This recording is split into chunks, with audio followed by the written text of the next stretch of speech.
Welcome back. I kudong chadaba khara na maram oiraga ai live se ngak muthalure phone aduba makhak laksan ba ai se sumai sim panglei leba nate miyang gi tabuk su tawre bani yam chawba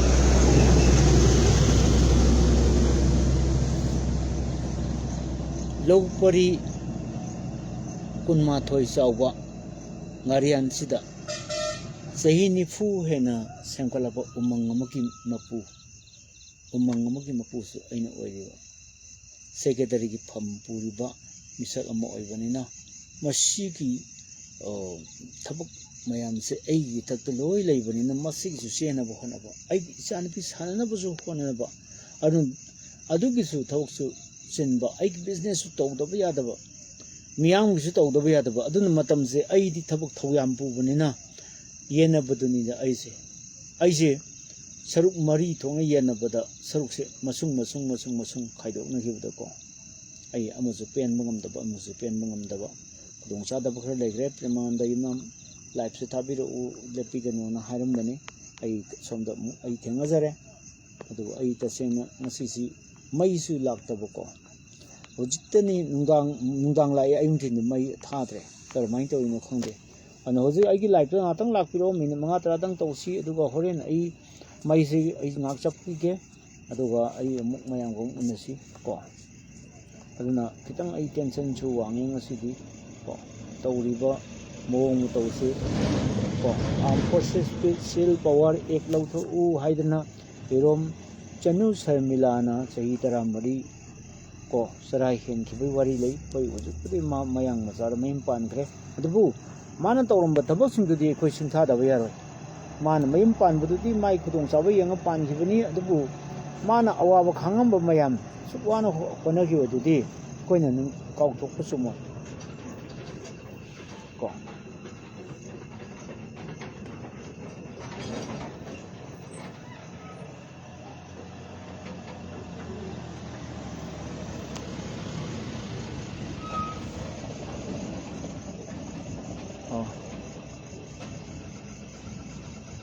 okay Paula hojik mayam Paulani pau nungai ba lae ko pau yam nungai ba lae muna pau si tamjage mi ka chongthoro mi kha tholo mi kanam thokte ngasi di matam si yam sang loning bani kudong cha da ba khra dum leire ko mamdi kaino bu aigi personal problem mayama sida tawpa duna khoi saramna phone toksilakpa mamdi kaino bu secretary pubai base society magi secretary ki pham pubai basi arai banate mamdi kaino bu ekhoi tangkak se final stage sanglakpa khoi computerized pata se paidri ba ko aduna hayeng ekhoi ga forest ga yesan agara khar leiba moina changngai kaim leitre mamdi khoi ga hana gi kacha pata do manual haigedra kaino khoi ariba pata do paira leirabani kasu kan tongningai leite aduda ekhoi mayam gi webo mi computer da hapchalaga website ta yaw leibado aduna website te chingdaraga download toga pata ga du yengba yaba adu photo tamning ko aduna adugi su aisi phamse aduna mayamna su aisi medium oina su ubigano tasengna ai thobuk yam chinje ai gi singnaba business su tawjabo tawno bhanaba adagi kitang posi dukani posai kharsu hapchana bhanaba nungdang baudo ai customer la ini madagi tawno bhanaba ko hujik nungdang da lupa lising amaga sohum jamri gi pot yole nungdang da ko maiden ga gi yole maiden to bol ko koi khongman gi khoi gi gamna ma tong do gi ana maiden so hawbani mai tawna tawki mai ko se visiting card ka piramni yamna gentle oigre koi inaudu anyway sidaki muk ai live hor matung da muk phone chung toksle khoi saramna koi society sigi angtha social forestry cooperative society haibani masigi thause ain thabak yangena adu hantakti slow yam chale aise complain am leire bomdi kaino bu ichan pisu he laksan ba aidi magi sana basina koi gi sana basina maram oirega I want to am kan find over magi diet leina bung cheni magi sangom leibong cheni atopa daya supplement muk ꯂꯩꯒꯣꯡ ꯆꯦꯟꯒꯅꯤ ꯑꯗꯒꯤ ꯁꯪꯒꯣꯝ ꯆꯥꯗ ꯌꯥꯗꯦ ꯌꯦꯔꯨꯝ ꯆꯥꯗ ꯌꯥꯗꯦ ꯃꯗꯨꯒꯤ ꯃꯌꯥꯝꯁꯤ ꯑꯗꯒꯤ ꯌꯨꯝꯁꯥꯗ ꯑꯃꯨꯛ ꯆꯠꯂꯨꯔꯦ ꯉꯁꯤ ꯑꯃꯨꯛ ꯌꯨꯝꯁꯥꯗꯒꯤ ꯑꯃꯨꯛ ꯄ꯭ꯂꯦꯠ ꯑꯃꯨꯛ ꯂꯧꯔꯦ 350 ꯄꯤꯅ ꯑꯗꯨꯃꯥꯏꯅ ꯇꯧꯅ ꯑꯉꯥꯡꯗꯁꯨ ꯍꯣꯠꯅꯕ ꯍꯣꯠꯅꯗꯣ ꯑꯗꯣ ꯍꯪꯆꯤꯠꯁꯤ ꯂꯩꯔꯦ ꯃꯥꯒꯤ ꯍꯪꯆꯤꯠꯁꯤ ꯂꯩꯔꯦ ꯂꯥꯟꯁꯤ ꯑꯃꯨꯛ ꯂꯥꯛꯀꯗ꯭ꯔꯥ ꯈꯜꯂꯤꯕ ꯍꯪꯆꯤꯠꯁꯤ ꯑꯃꯨꯛ ꯑꯩ ꯆꯥꯅꯕ ꯐꯥꯏꯅꯦꯜ ꯁꯥꯟꯅꯅꯤ ꯍꯥꯏꯔꯒꯗꯤ ꯂꯥꯟꯁꯦꯗ ꯂꯥꯛꯄ ꯑꯩ ꯀꯩꯅꯣꯝꯃ ꯍꯦꯛꯇ ꯇꯧꯕ ꯀꯩꯅꯣ ꯍꯪꯆꯤꯠꯁꯨ ꯀꯩꯅꯣꯝꯃ ꯑꯗꯨꯝ ꯂꯥꯛꯇꯧ ꯃꯥꯟꯁꯤꯜꯂꯛꯑꯕ ꯃꯅꯤꯄꯨꯔ ꯑꯦꯃꯦꯆꯔ ꯕꯣꯛꯁꯤꯡ ꯑꯦꯁꯣꯁꯤꯌꯦꯁꯟꯅ ꯑꯩꯅ ꯍꯥꯏꯖꯕ ꯋꯥꯐꯝꯗꯨ ꯇꯥꯕꯤꯕꯒꯤꯗꯃꯛꯇ ꯊꯦꯡꯛꯌꯨ ꯃꯔꯝꯗꯤ ꯀꯩꯅꯣꯕꯨ ꯑꯩꯒꯤꯗꯤ ꯑꯀꯛꯅꯕ ꯃꯇꯝꯗ ꯑꯉꯥꯡꯁꯦ ꯁꯨꯇꯤ ꯂꯧꯒꯅꯤ ꯃꯔꯝꯗꯤ ꯃꯣꯏꯒꯤ मासे ओनली 15 days खतंग सुटी थोरपनेबको 15 days तु सुदोरे दुना आई मतम सांगना लोबीगनु मपादे अंगांग मयाम सु लाइयु सिदा इंटरनेशनल बॉक्सर्स मयाम यावबनिको कोई कुंजरानी गाना इंटरनेशनल की मिगी मेडल लौरबा अदुम बॉक्सर्स हंदक सि लाइबनिको मैती मसा ओरगसु अखन अखन बॉक्सर हंदक की फाइनल निमिसिदा नपि आका ताबनी मोय कनोनी तरुकनी मोय अंगांग तानी थोय निपि मचा त्रानी थोय रेड कॉर्नर का येलो कनो का ब्लू कॉर्नर का अगी चनपी रेड कॉर्नर ताई मागी बाउट नंबर 2 ते लेरे अदुना पुंग अमदई सब चाना होने हाई डेट 16 सिदा अकोगी रिशेड्यूल तौबनी ngarang तौने अंदर मोद खतों चादा मोरगा डेट 13 14 15 16 को 13 तौने अंदर मोद 13 14 15 अनि नि लेथोगा मसीगा हयेंगा येथोगा हंसि तारे एनीवे अदुना होजिक खने दोरिबा लेबाकी ओइबा असु यामना क्रिटिकल जंक्चर आइना नान तोइना हाय आइखोइ होजिकसि यामना क्रिटिकल जंक्चर हाइबसे मैतेल नम हंदोकचगे यामना अरुबा तानफम अरुबा खोंफम अमदा आइखोइ कुनबा तारे अस्पा खक थमजलप नते पाक्तकना हारिबा मफम मोइन सिंगनबा याबा मफम सिंगदा कॉम्बिंग ऑपरेशन तौदोरी स्टेट फोर्सेस का सेंट्रल फोर्सेस का कनद कदौनबा लान से लेफन्नबगिदमक्ता आइगी वायलेंस सिनबा यादनबगिदमक्ता अदुबु आइगी वखलदे कमिंग ऑपरेशन सिदि चिंगद कया तौदौ मांदे प्रोजेक्ट इरोम को अदु चिंगद तौदबिदा तंपाकि मफम अयामबदा तौनीना आई लवे ममदि मसिना इखोइदा यामना हेडेक ओइगनी ममदि खुन ngakpasing amta leibi yaroi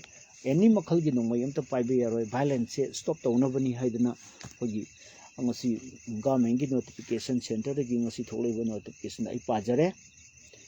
अकोइ मरुइना मसी थमदोसि कइगिनो हम मतम मार्च की तांग 38 मथंग सही की 2025 की मार्च की तांग 38 बोदा मसी अस्पा मु थमगनी अस्पा की मखादा लेबा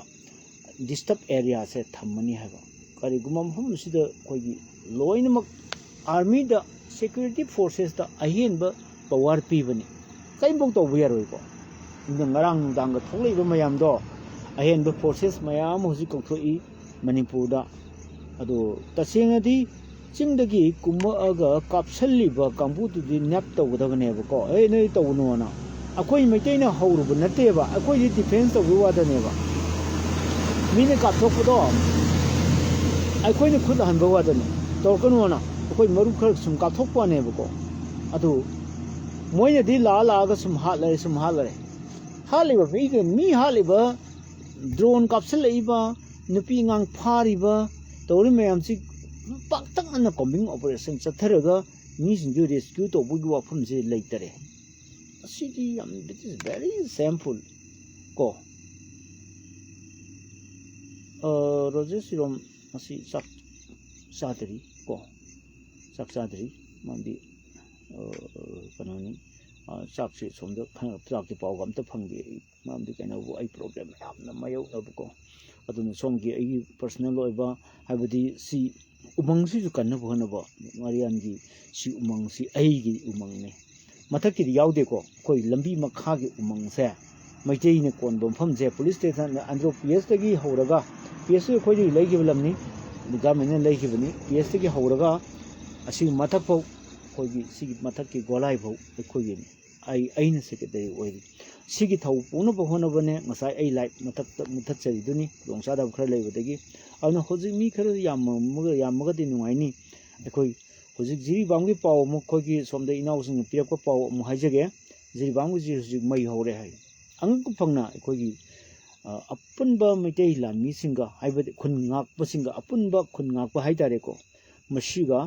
ꯑꯗꯨꯒ ꯀꯨꯀꯤ ꯇꯦꯔꯣꯔꯤꯁꯁꯤꯡꯒ ꯀꯨꯀꯤꯒꯤꯁꯨ ꯃꯅꯤꯄꯨꯔꯒꯤ ꯀꯨꯀꯤ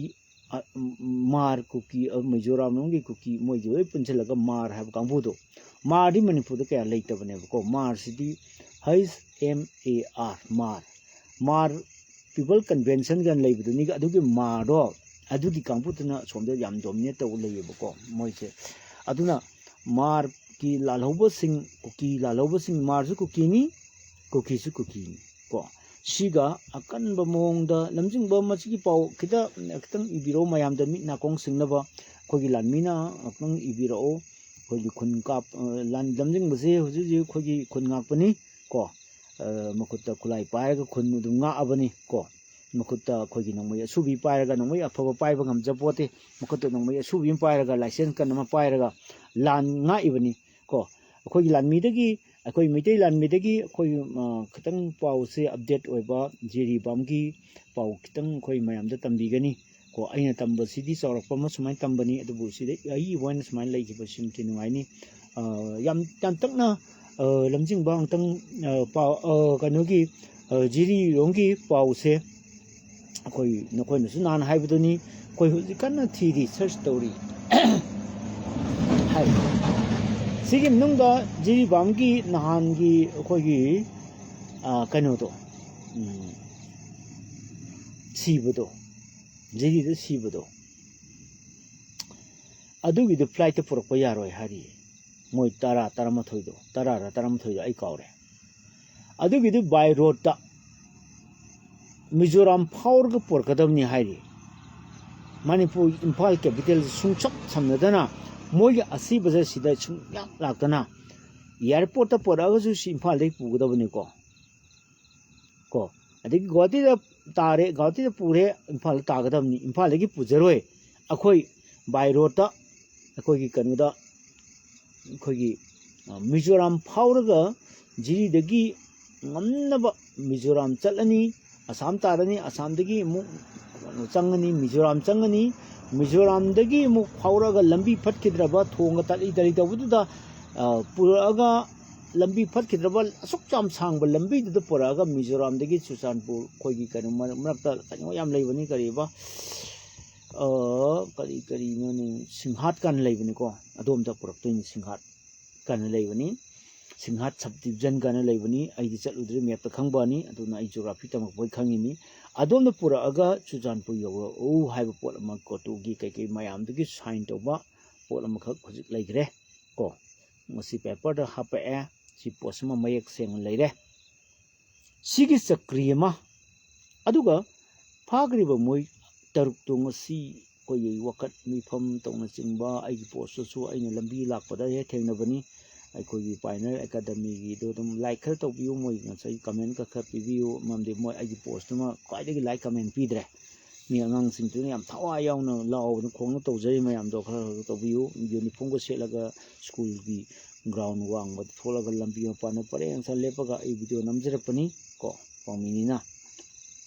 ꯑꯩ ꯊꯕꯛ ꯆꯠꯄꯅꯤ ꯑꯩ ꯉꯁꯤꯗꯤ ꯑꯗꯨꯅ ꯑꯁꯤ ꯂꯩꯔꯦ ꯀꯣ ꯍꯧꯖꯤꯛ ꯃꯌꯥꯝꯅ ꯅꯤꯡꯐꯝ ꯉꯥꯡꯅꯔꯤꯁꯤ ꯃꯈꯣꯏ ꯁꯤꯗ꯭ꯔꯤ ꯐꯥꯖꯔ ꯊꯝꯃꯤ ꯀꯔꯤꯒꯨꯝꯕ ꯃꯈꯣꯏꯒꯤ ꯒꯤꯐ ꯈꯔ ꯃꯅꯤꯄꯨꯔ ꯒꯚꯔꯟꯃꯦꯟꯠꯗꯒꯤ ꯅꯤꯔꯛꯀꯗꯣꯔꯤ ꯒꯤꯐꯁꯤꯡꯁꯦ ꯄꯤꯔꯒꯗꯤ ꯑꯩꯈꯣꯏ ꯀꯩꯅꯣꯁꯤꯡꯁꯦ ꯂꯥꯟꯐꯥꯁꯤꯡꯁꯦ ꯀꯦꯞꯇꯤꯞꯁꯤꯡꯁꯦ ꯑꯩꯈꯣই ꯄꯤꯊꯣꯔꯛꯀꯦ ꯍꯥꯏꯕ ꯀꯣ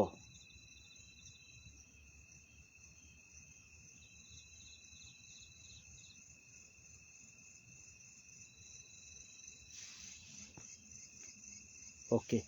ꯑꯩꯈꯣꯏ ꯂꯝꯖꯤꯡꯕꯒꯤ ꯑꯝꯇ ꯄꯥꯊꯣꯛꯆꯒꯦ ꯀꯣ ꯑꯩꯈꯣꯏꯒꯤ ꯇꯔꯨꯛ ꯐꯥꯈꯤꯕꯗꯨ ꯄꯤꯗ꯭ꯔꯤꯉꯩꯗꯤ ꯑꯁꯤꯕ ꯄꯤꯗꯅꯕ ꯍꯥꯏꯅꯕ ꯂꯩ ꯃꯔꯝ ꯑꯗꯨꯅ ꯀꯔꯤꯒꯨꯝꯕ ꯄꯥꯎ ꯈꯔ ꯂꯥꯛꯈꯤꯅꯤ ꯒꯨꯗ ꯌꯥꯝꯅ ꯐꯖꯕ ꯄꯣꯠꯅꯤ ꯀꯣ ꯃꯣꯏ final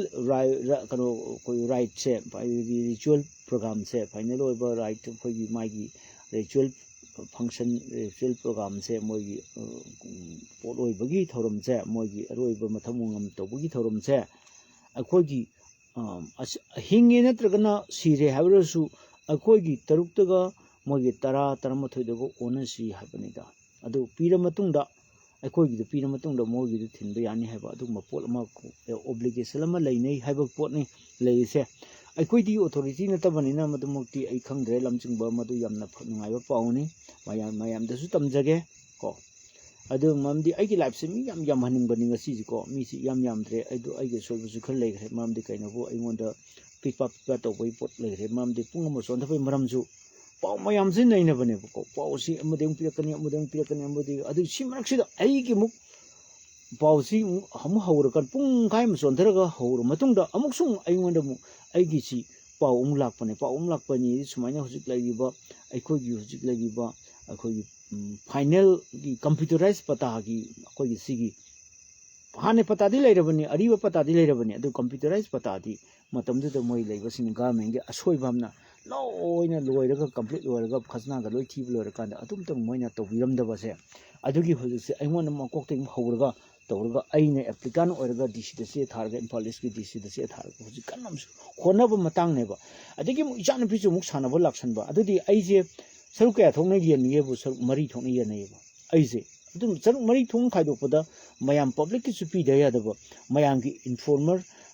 information sorry public information से पी दब या दब मयाम की पौमी उछलुरबनि नको आइगी लाइफ द मी यामबा यामदबगी दे थुदोक्ते मी यामसु दम हरावनि यामदसु आइदोसु खजो माइंड तौदे को अदुना हुजिक लुसराइसि पुलिस स्टेशन मंगा दगी तरुक तगी आर्म फोर्सेस स्पेशल पावर एक लौथो ए हाइदना बीजेपी मतमदा लौथोख्रब पोसे ngasi degi amuk thamjale mathanggi march ki tang 93 bau bogi amuk thamjale irang niandra matungda amuk lौथोकनी thamjale pose amuk liptogani haire angang masa phagi sanabani masidi ko tasingna adu thamdragasu central forces मयाम लागा ngarang dangala imayam do hey kari do bojin sinoine smigi lawsuring de kapsel isi kagino kopang se tabe yaeba kari gino chal nei na da nang kemda le su chal kai do bi chu tampak to pumai kaino nei ngata khana ba hoji kagino na hai de ne adu hai bai mohta ikhoi gi khungang pasida target to ba adagi bunker thugai de tampak ka thugai ba chingda di amma bu thugai da ba so let na ngasi di commando sing lo yei ba khara ui adu chu khara lapam pham da ning kapoi da pham da ning wara wi de commando sing ko adu kapaka da pham da changla ga lo hei ba ya hon ning e ba ko hojik chi som da kapna re mi ang kapna re ba santi khongban da mi kapna re chaningai leitre na complaining wana la e masing tang man da lok thok piu hai re sana sabi songi yamna wa thong na ri pham da commando mayam thochen biro ARB mayam phopchen biro lo ye biro kapaso dum kapnaro tanaro adu dinate nongma yoroi da pham da ya bi di adu di sum angang zagi kano male adu nongma yoroi da pham ko khitang lapa langmoi do ngumba adu to ti nungaite khitang naksan ba ko kano gumba da ko yojigi ma kari nahan gi ko gi nupi mu kapam pham do adu da ai adu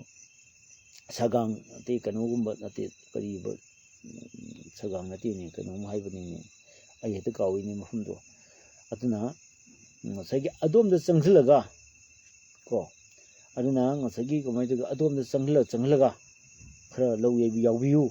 ko ai hamu hajari maya pai bi mayam su hobi ro ai post khad yawrobni maya pai bi mayam na khogi ngasai lan thol mafum da changhlaga low pla khawi bagi polam yang da ai pele ba ngasi ji as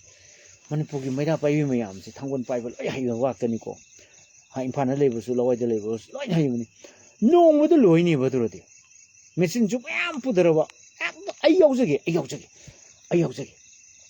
आई कौतुक्ता नत्रगन कदांग बंदा नत्रगा कनोसिदा करिबा खोगी छिर सिजरेदना को अदगी करिबा जगी हारिबा सना साबी सोमदा आई लौ येबा यावजगे बको आई फोगों खोमबा यावजगे तोमई पाला पाले पांद्रे मतन थौना fun मयाम की encourage तौजगे आई यावजगे नुमित अमखक अखोई हाइबिरो मयाम चसी अदुगने अखोई मतेंग पांगसे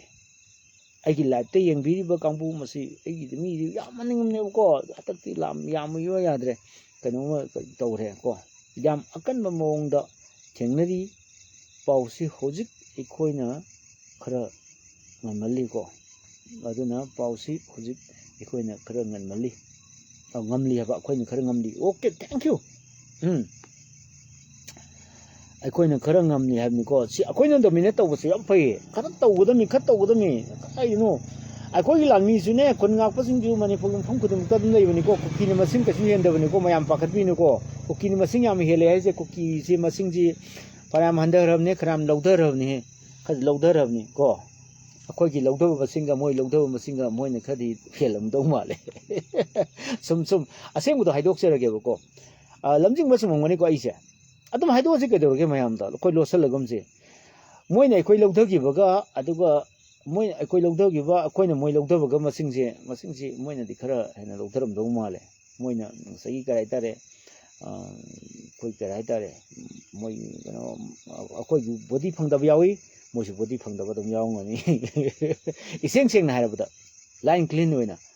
ꯍꯥꯏꯗꯤ ꯃꯣꯏꯁꯨ ꯕꯣꯗꯤ ꯐꯪꯗꯕ ꯌꯥꯎꯔꯝꯒꯅꯦꯕ ꯑꯗꯨꯝ ꯀꯣ ꯑꯗꯨꯒ ꯑꯩꯈꯣꯏꯁꯨ ꯕꯣꯗꯤ ꯐꯪꯗꯕ ꯌꯥꯝ ꯌꯥꯎꯋꯦꯕꯀꯣ ꯑꯗꯨꯒ ꯉꯁꯥꯏꯒꯤ ꯑꯗꯒꯤꯕꯨ ꯔꯣꯖꯔ ꯑꯩꯈꯣꯏꯒꯤ ꯅꯣꯡꯃꯥꯏꯊꯦꯝꯒꯤ ꯑꯁꯄꯥꯁꯤ ꯀꯃꯥꯏꯅ ꯇꯧꯕ ꯏꯌꯥꯝꯕ ꯑꯁꯄꯥꯁꯤ ꯊꯝꯈ꯭ꯔꯒꯗꯤ ꯃꯩꯔꯥ ꯄꯥꯏꯕꯤꯁꯨ ꯐꯨꯕ ꯍꯧꯔꯛꯑꯅꯤ ꯀꯥꯞꯄꯁꯨ ꯍꯧꯔꯛꯑꯅꯤ ꯃꯁꯤꯗꯤ ꯀꯥꯞꯅꯤꯡꯕ ꯃꯤꯁꯦ ꯍꯦꯛꯇ ꯄꯪꯀꯥꯞꯇ ꯀꯥꯞꯄ ꯌꯥꯕꯅꯤꯀꯣ ꯂꯣ ꯂꯩꯇꯕꯤꯅꯤ ꯃꯁꯤꯗꯤ ꯌꯥꯝꯅ ꯗ꯭ꯔꯦꯀꯣꯅꯤꯌꯟ ꯂꯣ ꯍꯥꯏꯔꯤꯗꯨꯅꯦꯕꯀꯣ ꯌꯥꯝ ꯁꯥꯊꯤꯕ ꯑꯩꯈꯣꯏꯒꯤ ꯀꯔꯤꯕ ꯃꯁꯤ ꯑꯥꯔꯝ ꯐꯣꯔꯁꯦꯁ ꯁ꯭ꯄꯦꯁꯤꯌꯦꯜ ꯄꯥꯋꯔ ꯑꯦꯛ 1958ꯁꯤ ꯃꯁꯤ ꯌꯥꯝ ꯁꯥꯊꯤꯕ ꯑꯦꯛꯅꯦꯕꯀꯣ ꯑꯗꯨꯅ ꯃꯁꯤꯒꯤ ꯑꯦꯛꯁꯤꯗꯤ ꯗ꯭ꯔꯦꯀꯣꯅꯤꯌꯟ ꯂꯣꯅꯤ ꯍꯥꯏꯗꯅ ꯏꯟꯗꯤꯌꯥꯒꯤ ꯂꯤꯒꯦꯜ ꯑꯦꯛꯁꯄꯥꯔꯠꯁꯤꯡꯅ ꯃꯁꯤ ꯊꯝꯈ꯭ꯔꯕꯅꯤ ꯁꯤꯗꯤ ꯂꯧꯊꯣꯛꯄꯅ ꯐꯩ ꯍꯥꯏꯗꯅ ꯑꯁꯨꯛ ꯌꯥꯝꯅ ꯔꯦꯗꯤ ꯀꯃꯤꯁꯟ ꯍꯥꯏꯕ ꯀꯩꯅꯣ ꯑꯗꯨ ꯀꯃꯤꯁꯟꯗꯨꯅꯁꯨ ꯔꯤꯀꯃꯦꯟ ꯇꯧꯈ꯭ꯔꯕꯅꯤ ꯃꯁꯤꯗꯤ ꯊꯝꯗꯕꯅ ꯐꯔꯦ ꯍꯥꯏꯗꯅ ꯍꯥꯏꯈ꯭ꯔꯕꯅꯤ ꯑꯗꯨꯕꯨ BJP ꯃꯇꯝꯗ ꯂꯧꯊꯣꯛꯑꯦꯅ ꯍꯥꯏꯔꯒ ꯑꯉꯥꯡ ꯃꯆꯥ ꯃꯥꯟꯗ꯭ꯔꯣ ꯂꯧꯊꯣꯛꯑꯦꯅ ꯍꯔꯥꯎꯔꯦ ꯃꯌꯥꯝꯁꯦ ꯆꯠ ꯄꯨꯡꯖꯥꯎ ꯊꯤꯟꯗꯨꯅ ꯇꯩꯕ ꯂꯣꯏ ꯑꯩꯈꯣꯏ ꯃꯇꯝꯗ ꯑꯁꯄꯥꯁꯦ ꯄꯨꯂꯤꯁ ꯁ꯭ꯇꯦꯁꯟ ꯑꯗꯨꯒꯤ ꯀꯣꯟꯕ ꯃꯐꯝꯗꯒꯤ ꯇꯝꯄꯥꯛꯇꯒꯤ ꯂꯧꯊꯣꯛꯑꯦꯅ ꯍꯥꯏꯔꯒ ꯁꯥꯔꯤꯕ ꯃꯐꯝꯁꯤ ꯈꯔ ꯁꯦꯟꯁꯤꯇꯤꯚ ꯖꯣꯟꯅꯤꯅ ꯉꯁꯤꯗꯒꯤ ꯆꯠꯅꯕ ꯍꯧꯔꯦ ꯍꯥꯏꯔ ꯑꯥꯔꯝ ꯐꯣꯔꯁꯦꯁ ꯁ꯭ꯄꯦꯁꯤꯌꯦꯜ ꯄꯥꯋꯔ ꯑꯦꯛ 1958 ꯁꯤꯒꯤ ꯁꯕ ꯀ꯭ꯂꯣꯖ ꯑꯗꯨꯒꯤ ꯃꯇꯨꯡ ꯏꯟꯅ ꯁꯕ ꯀ꯭ꯂꯣꯖ ꯁꯤꯗ ꯀꯩꯅꯣ ꯂꯩꯔꯦ ꯀ꯭ꯂꯣꯖꯇꯣ ꯑꯃꯨꯛ ꯀꯥꯎꯔꯁꯤ ꯑꯃꯨꯛ ꯑꯩꯁꯦ ꯑꯃꯨꯛ ꯀꯣꯛ ꯐꯠꯇꯕꯒꯤ ꯑꯗꯒꯤ ꯑꯗꯨ ꯁꯤ ꯃꯇꯨꯡ ꯏꯟꯅ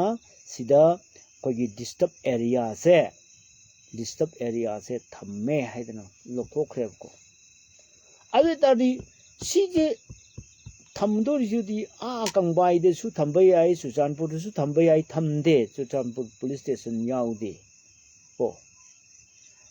ꯃꯔꯨ ꯑꯣꯏꯅ ꯇꯝꯄꯥꯛꯀꯤ ꯃꯐꯝ ꯈꯔ ꯑꯗꯨ ꯃꯐꯝꯁꯤꯡꯗꯨ ꯑꯃꯨꯛꯇ ꯕꯦꯔꯥ ꯂꯩꯇ꯭ꯔꯣ ꯏꯌꯥꯝꯕ ꯊꯝꯈ꯭ꯔꯦ ꯍꯥꯏꯅꯩ ꯊꯝꯃꯦ ꯑꯣꯔꯗꯔ ꯊꯣꯛꯑꯦ ꯑꯩ ꯌꯦꯡꯉꯦ ꯑꯣꯔꯗꯔ ꯌꯦꯡꯉꯦ ꯀꯟꯐꯥꯔꯝ ꯇꯧꯔꯕ ꯄꯥꯎꯅꯦ ꯑꯩꯒꯤꯁꯦ ꯀꯟꯐꯥꯔꯝ ꯇꯧꯔꯕꯅꯤ ꯊꯝꯈ꯭ꯔꯦ ꯉꯁꯤꯗꯒꯤ ꯆꯠꯅꯕ ꯍꯧꯈ꯭ꯔꯦ ꯃꯊꯪ ꯆꯍꯤꯒꯤ ꯃꯥꯔꯆꯀꯤ ꯇꯥꯡ 38 ꯐꯥꯎ ꯀꯣ ꯉꯁꯤ ꯄꯦꯄꯔꯗꯁꯨ ꯌꯥꯎꯕꯅꯤ ꯏꯚꯅꯤꯡ ꯄꯦꯄꯔꯗꯁꯨ ꯌꯥꯎꯕꯅꯤꯀꯣ ꯑꯗꯨ ꯑꯣꯏꯇꯥꯔꯗꯤ ꯍꯧꯖꯤꯛꯁꯦ ꯊꯝꯈ꯭ꯔ ꯃꯇꯨꯡꯗ ꯀꯔꯤ ꯂꯥꯛꯀꯗꯒꯦꯕꯨ ꯃꯤꯂꯤꯇꯔꯤ ꯖꯨꯟꯇꯥꯗꯒꯤ ꯍꯦꯟꯅ ꯁꯥꯊꯤꯕ ꯄꯣꯠ ꯑꯃ ꯂꯥꯛꯄ ꯌꯥꯏꯀꯣ ꯈꯨꯟ ꯉꯥꯛꯄꯒꯁꯤ ꯇꯥꯅ ꯐꯥꯒꯠꯂꯛꯀꯗꯕꯁꯤ ꯆꯤꯡꯗꯗꯤ ꯀꯩꯅꯣ ꯂꯩꯕꯅꯤꯅ ꯃꯣꯏꯒꯤꯗꯤ ꯀꯔꯤꯕ ꯃꯣꯏꯒꯤꯗꯣ ꯁꯨ ꯍꯥꯏꯕ꯭ꯔꯥ ꯁꯥ ꯍꯥꯏꯕ꯭ꯔꯥ ꯑꯩꯈꯣꯏꯒꯤ ꯁꯁꯄꯦꯟꯁꯟ ꯑꯣꯐ ꯑꯣꯄꯔꯦꯁꯟ ꯁꯨꯃꯥꯏꯅ ꯀꯣꯝꯕꯤꯡ ꯑꯣꯄꯔꯦꯁꯟ ꯀꯩꯒꯨꯝꯕ ꯇꯧꯅꯕ ꯁꯤ ꯅꯣꯡꯃꯩ ꯀꯥꯞꯅꯕ ꯑꯩꯈꯣꯏꯒꯤ ꯁꯁꯄꯦꯟ ꯇꯧꯕ ꯊꯝꯕꯗꯣ ꯂꯦꯞꯄ ꯂꯩꯕꯗꯣ ꯑꯗꯨꯕꯨꯅꯤ ꯁꯁꯄꯦꯟꯁꯟ ꯑꯣꯄꯔꯦꯁꯟ ꯍꯥꯏꯔꯤꯁꯦ ꯁꯨ ꯍꯥꯏꯔꯤꯁꯦꯀꯣ ꯃꯁꯤ ꯀꯣꯡꯒ꯭ꯔꯦꯁ ꯃꯇꯝꯗ ꯃꯁꯤ ꯆꯠꯅꯍꯜꯂꯝꯕꯅꯤ ꯑꯗꯨ ꯀꯣꯡꯒ꯭ꯔꯦꯁꯇꯁꯨ ꯑꯩ ꯈꯔ ꯁꯥꯎꯅꯤꯡꯉꯤ ꯃꯣꯏꯅ ꯑꯗꯨ ꯀꯔꯤ ꯃꯔꯝꯒꯤꯗꯃꯛ ꯇꯧꯅꯔꯝꯃꯤꯕꯅꯣ ꯀꯣ ꯂꯝ ꯑꯁꯨꯛ ꯌꯥꯝ ꯍꯦꯟꯕꯁꯤꯡꯗꯨ ꯃꯍꯧꯁꯥꯗꯒꯤ ꯑꯗꯨꯝ ꯂꯝ ꯍꯦꯜ ꯂꯥꯛꯑꯕꯁꯤꯡꯗꯨꯗꯤ ꯀꯔꯤꯒꯤ ꯇꯧꯅꯗꯣꯏꯅꯣ ꯃꯗꯨꯅ ꯂꯨꯏꯁ ꯍꯨꯏꯗ꯭ꯔꯣꯝ ꯀꯀꯥ ꯑꯁꯄꯥ ꯊꯝꯃꯤꯁꯦ ꯀꯨꯀꯤꯂꯦꯟ ꯄꯤꯗꯣꯏꯔꯣ ꯇꯧꯔꯤꯁꯤꯕꯣ ꯑꯗꯨ ꯄꯤꯔꯛꯀꯅꯤ ꯍꯥꯏꯕꯒꯤ ꯑꯩꯈꯣꯏ ꯆꯤꯡꯅꯕ ꯂꯩꯔꯦ ꯃꯆꯦ ꯀꯩꯗꯧꯗꯣꯏꯅꯣ ꯁꯤꯗ ꯋꯥ ꯂꯣꯜꯂ ꯀꯩꯗꯧꯗꯣꯏꯅꯣ ꯑꯩꯈꯣꯏ ꯇꯝꯄꯥꯛꯇ ꯃꯤꯁꯤꯡꯁꯦ ꯀꯣꯔꯗꯣꯟ ꯇꯧꯅꯩ ꯍꯥꯏꯕ ꯄꯥꯎ ꯏꯟꯐꯣꯔꯃꯦꯁꯟ ꯂꯩꯌꯦꯕ ꯑꯩ ꯉꯁꯥꯏ ꯑꯩ ꯋꯥꯡꯈꯩꯗ ꯁꯨꯝ ꯍꯥꯏꯔꯝꯕꯅꯤ ꯑꯩꯈꯣꯏ ꯇꯝꯄꯥꯛꯀꯤ ꯈꯨꯟ ꯃꯌꯥꯝꯁꯦ ꯀꯣꯔꯗꯣꯟ ꯇꯧꯁꯜꯂ ꯊꯝꯃꯒ ꯑꯗꯨꯒꯤ ꯑꯁꯨꯛ ꯌꯥꯝ ꯊꯥꯔꯛꯏꯁꯤꯡꯁꯦ ꯆꯤꯡꯗꯝ ꯆꯠꯇꯦꯕ ꯑꯥꯔꯃꯤꯁꯤꯡꯁꯦ ꯇꯝꯄꯥꯛꯇ ꯂꯣꯏ ꯊꯝꯃꯤꯑꯕ hojik loina mai magi school college dagi sinle miyam se adum lairam gini kano dasu mayam thammani akoi gi kari college du MB college nate kano modern college su mayam le hobani leiba leitabra I khangre moi mairo sing da hamadi khangani aikoi gi ne sum thamladi siba ko kira oi aikoi su ko aikoi gi da sum thamade aduni June 18 ma ngasi aina iba nate legal expert koi gi pabung mani na haibani ko sar mani na pabung mani haitare koi di ipagum mani pabung mani na haibani ko Human Rights Commission ki chairperson bo oiramabani ko Manipur ki top legal expert ma oiriba ko pabung mani de na khangba su layungani adurago su mimang thokpa adagi Manipur da miyam da legal gi tips mayam pibadi pabung mani na social activists maina pabung mani maming chale mana haibadi atopa June 18 ma mathau tare natradi koi phibam charoena chumena khanba sing askubi mamdang nambiyo natradi koi phibam nam sokani ko aigi ngasai aigi wafam ma maibi tong lai tong e gana haiba adu togunu kana no adu doktho ni comment sing do ayu chin thira di phaktani ko asu mi yang ustabani pani na khar thenge ta ton ai su ngasi thengi ni ne se ai yam chonthar tori mi ne se ai yam thi thengi mi ne ko premanda hojik phukutang ka hore atopa June 18 ma ani suba June 18 ma June 18 gumba chap chaba thoram ma program ma ko chap chaba program hai jini haunaru bu tawdana masa masana ingitta irang da khangnabi telephone bo tawngadabi adugi numit amakhak maikai khudumuki moina lising am laksuna bo lak amsu laksuna bo army akoi meite lak tare thokla lore lak tare khak thokla lore ngoi lak tare thajal ka do sida amam panar lore namnar lore iro ayogi aina karigba lanpham sida civil war sida ko aina changna sarga kabang ngumbusu ai oijage ko ai hai ni do pakhang khangsuno ai thona se kayamuk leige do nimtu de yeng se bo ai yausage bo ai hana su khongti ni yauri ni ai kono na ai lol han bada imung du ge angang se kayam thin phubi ai kaw de ko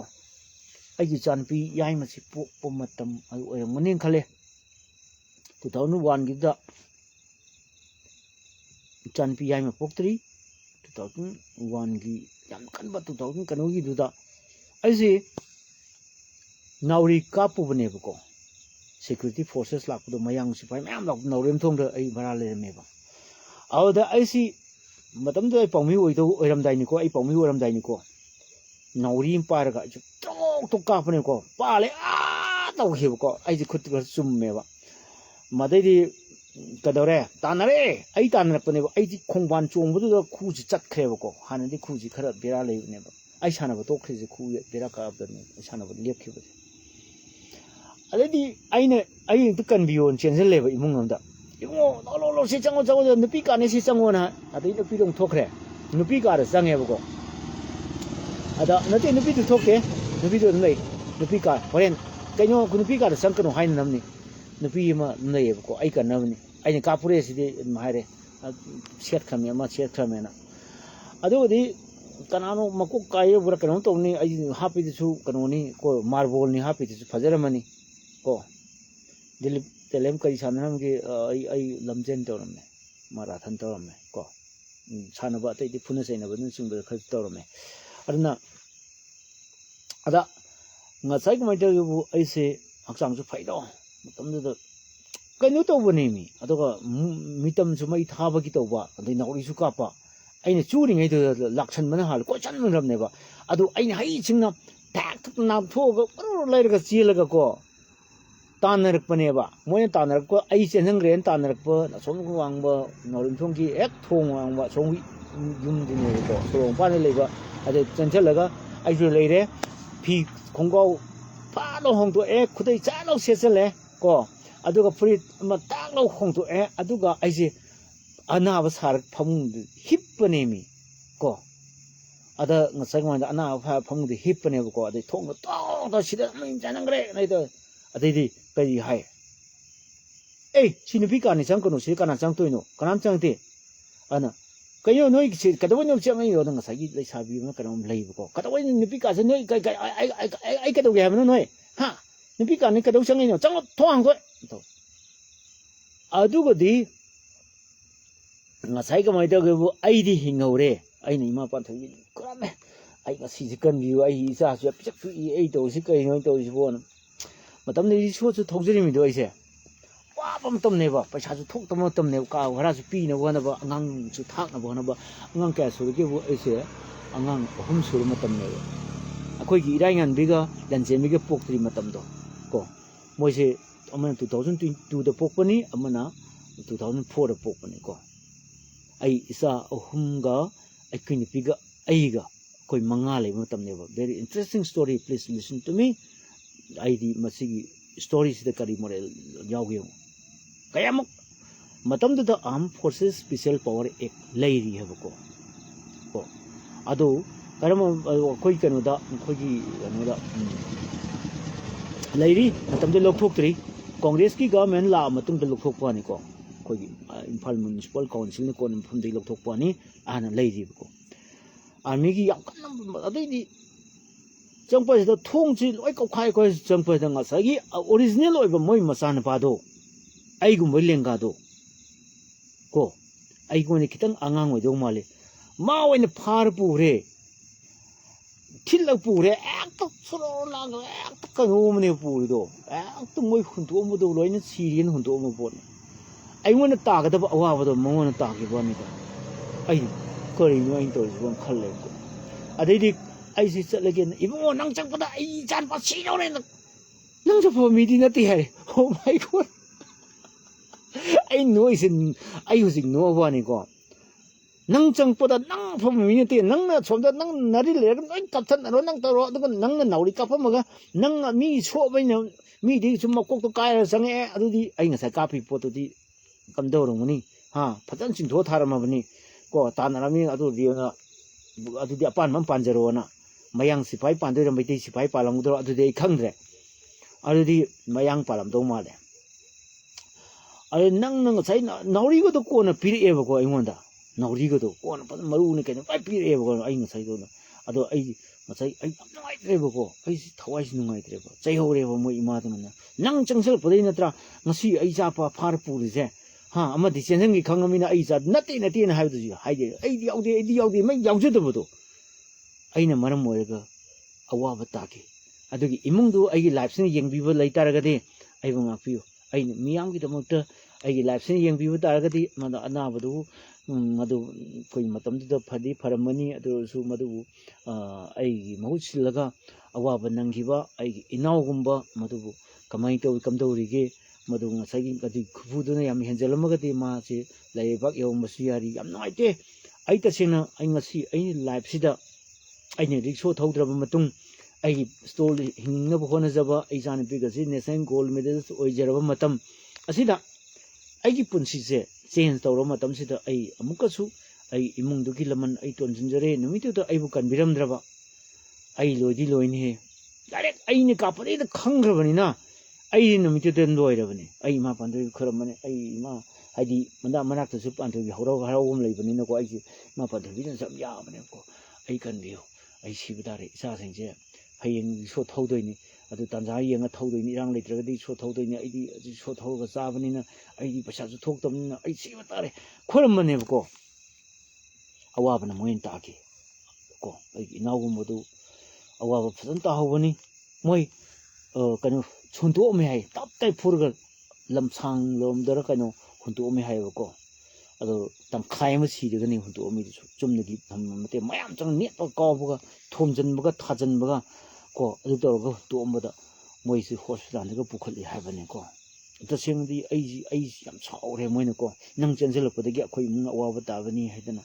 aduna ai ta sena imung du gi awa ba da ai kanam to ai yam na nungai ta phungtok sa ring si ai gi life si da ai ta sena na ram thong gi hari ba imung do pajana ai gi life si yang biram ba ta ra ga di ai gu mai mari mata ni yang am ta di ningsang biu ꯅꯣꯏꯅ ꯅꯨꯃꯤꯠꯇꯨ ꯊꯣꯛꯈꯤꯕ ꯊꯧꯗꯣꯛ ꯑꯩꯅ ꯍꯦꯛꯇ ꯍꯥꯏꯖꯟꯕ ꯅꯠꯇꯦ ꯑꯗꯨꯗ ꯉꯁꯥꯏꯒꯤ ꯑꯩꯒꯤ ꯃꯍꯨꯠ ꯁꯤꯜꯂꯒ ꯑꯋꯥꯕ ꯅꯪꯈꯤꯕ ꯑꯩꯒꯤ ꯏꯅꯥꯎꯗꯨꯒꯤꯁꯨ ꯑꯩꯅ ꯑꯋꯥꯕ ꯑꯩ ꯅꯨꯡꯉꯥꯏꯇꯕ ꯐꯣꯡꯗꯣꯛꯆꯔꯤ ꯇꯁꯦꯡꯅ ꯑꯩꯅ ꯉꯁꯤ ꯍꯥꯏꯗꯣꯛꯇ꯭ꯔꯁꯨ ꯌꯥꯔꯕꯅꯤ ꯑꯩ ꯀꯅꯥꯅꯣꯁꯦ ꯃꯣꯏꯅ ꯀꯥꯎꯈ꯭ꯔꯕꯅꯦꯕꯀꯣ ꯑꯗꯨꯕꯨ ꯑꯩꯅꯤ ꯍꯥꯏꯗꯅ ꯑꯩꯅ ꯉꯁꯤ ꯃꯤꯌꯥꯝ ꯃꯃꯥꯡꯗ ꯑꯣꯄꯟ ꯑꯩ ꯇꯧꯖꯔꯤꯗꯅꯀꯣ ꯑꯗꯨꯃꯥꯏꯅ ꯇꯧꯗꯅ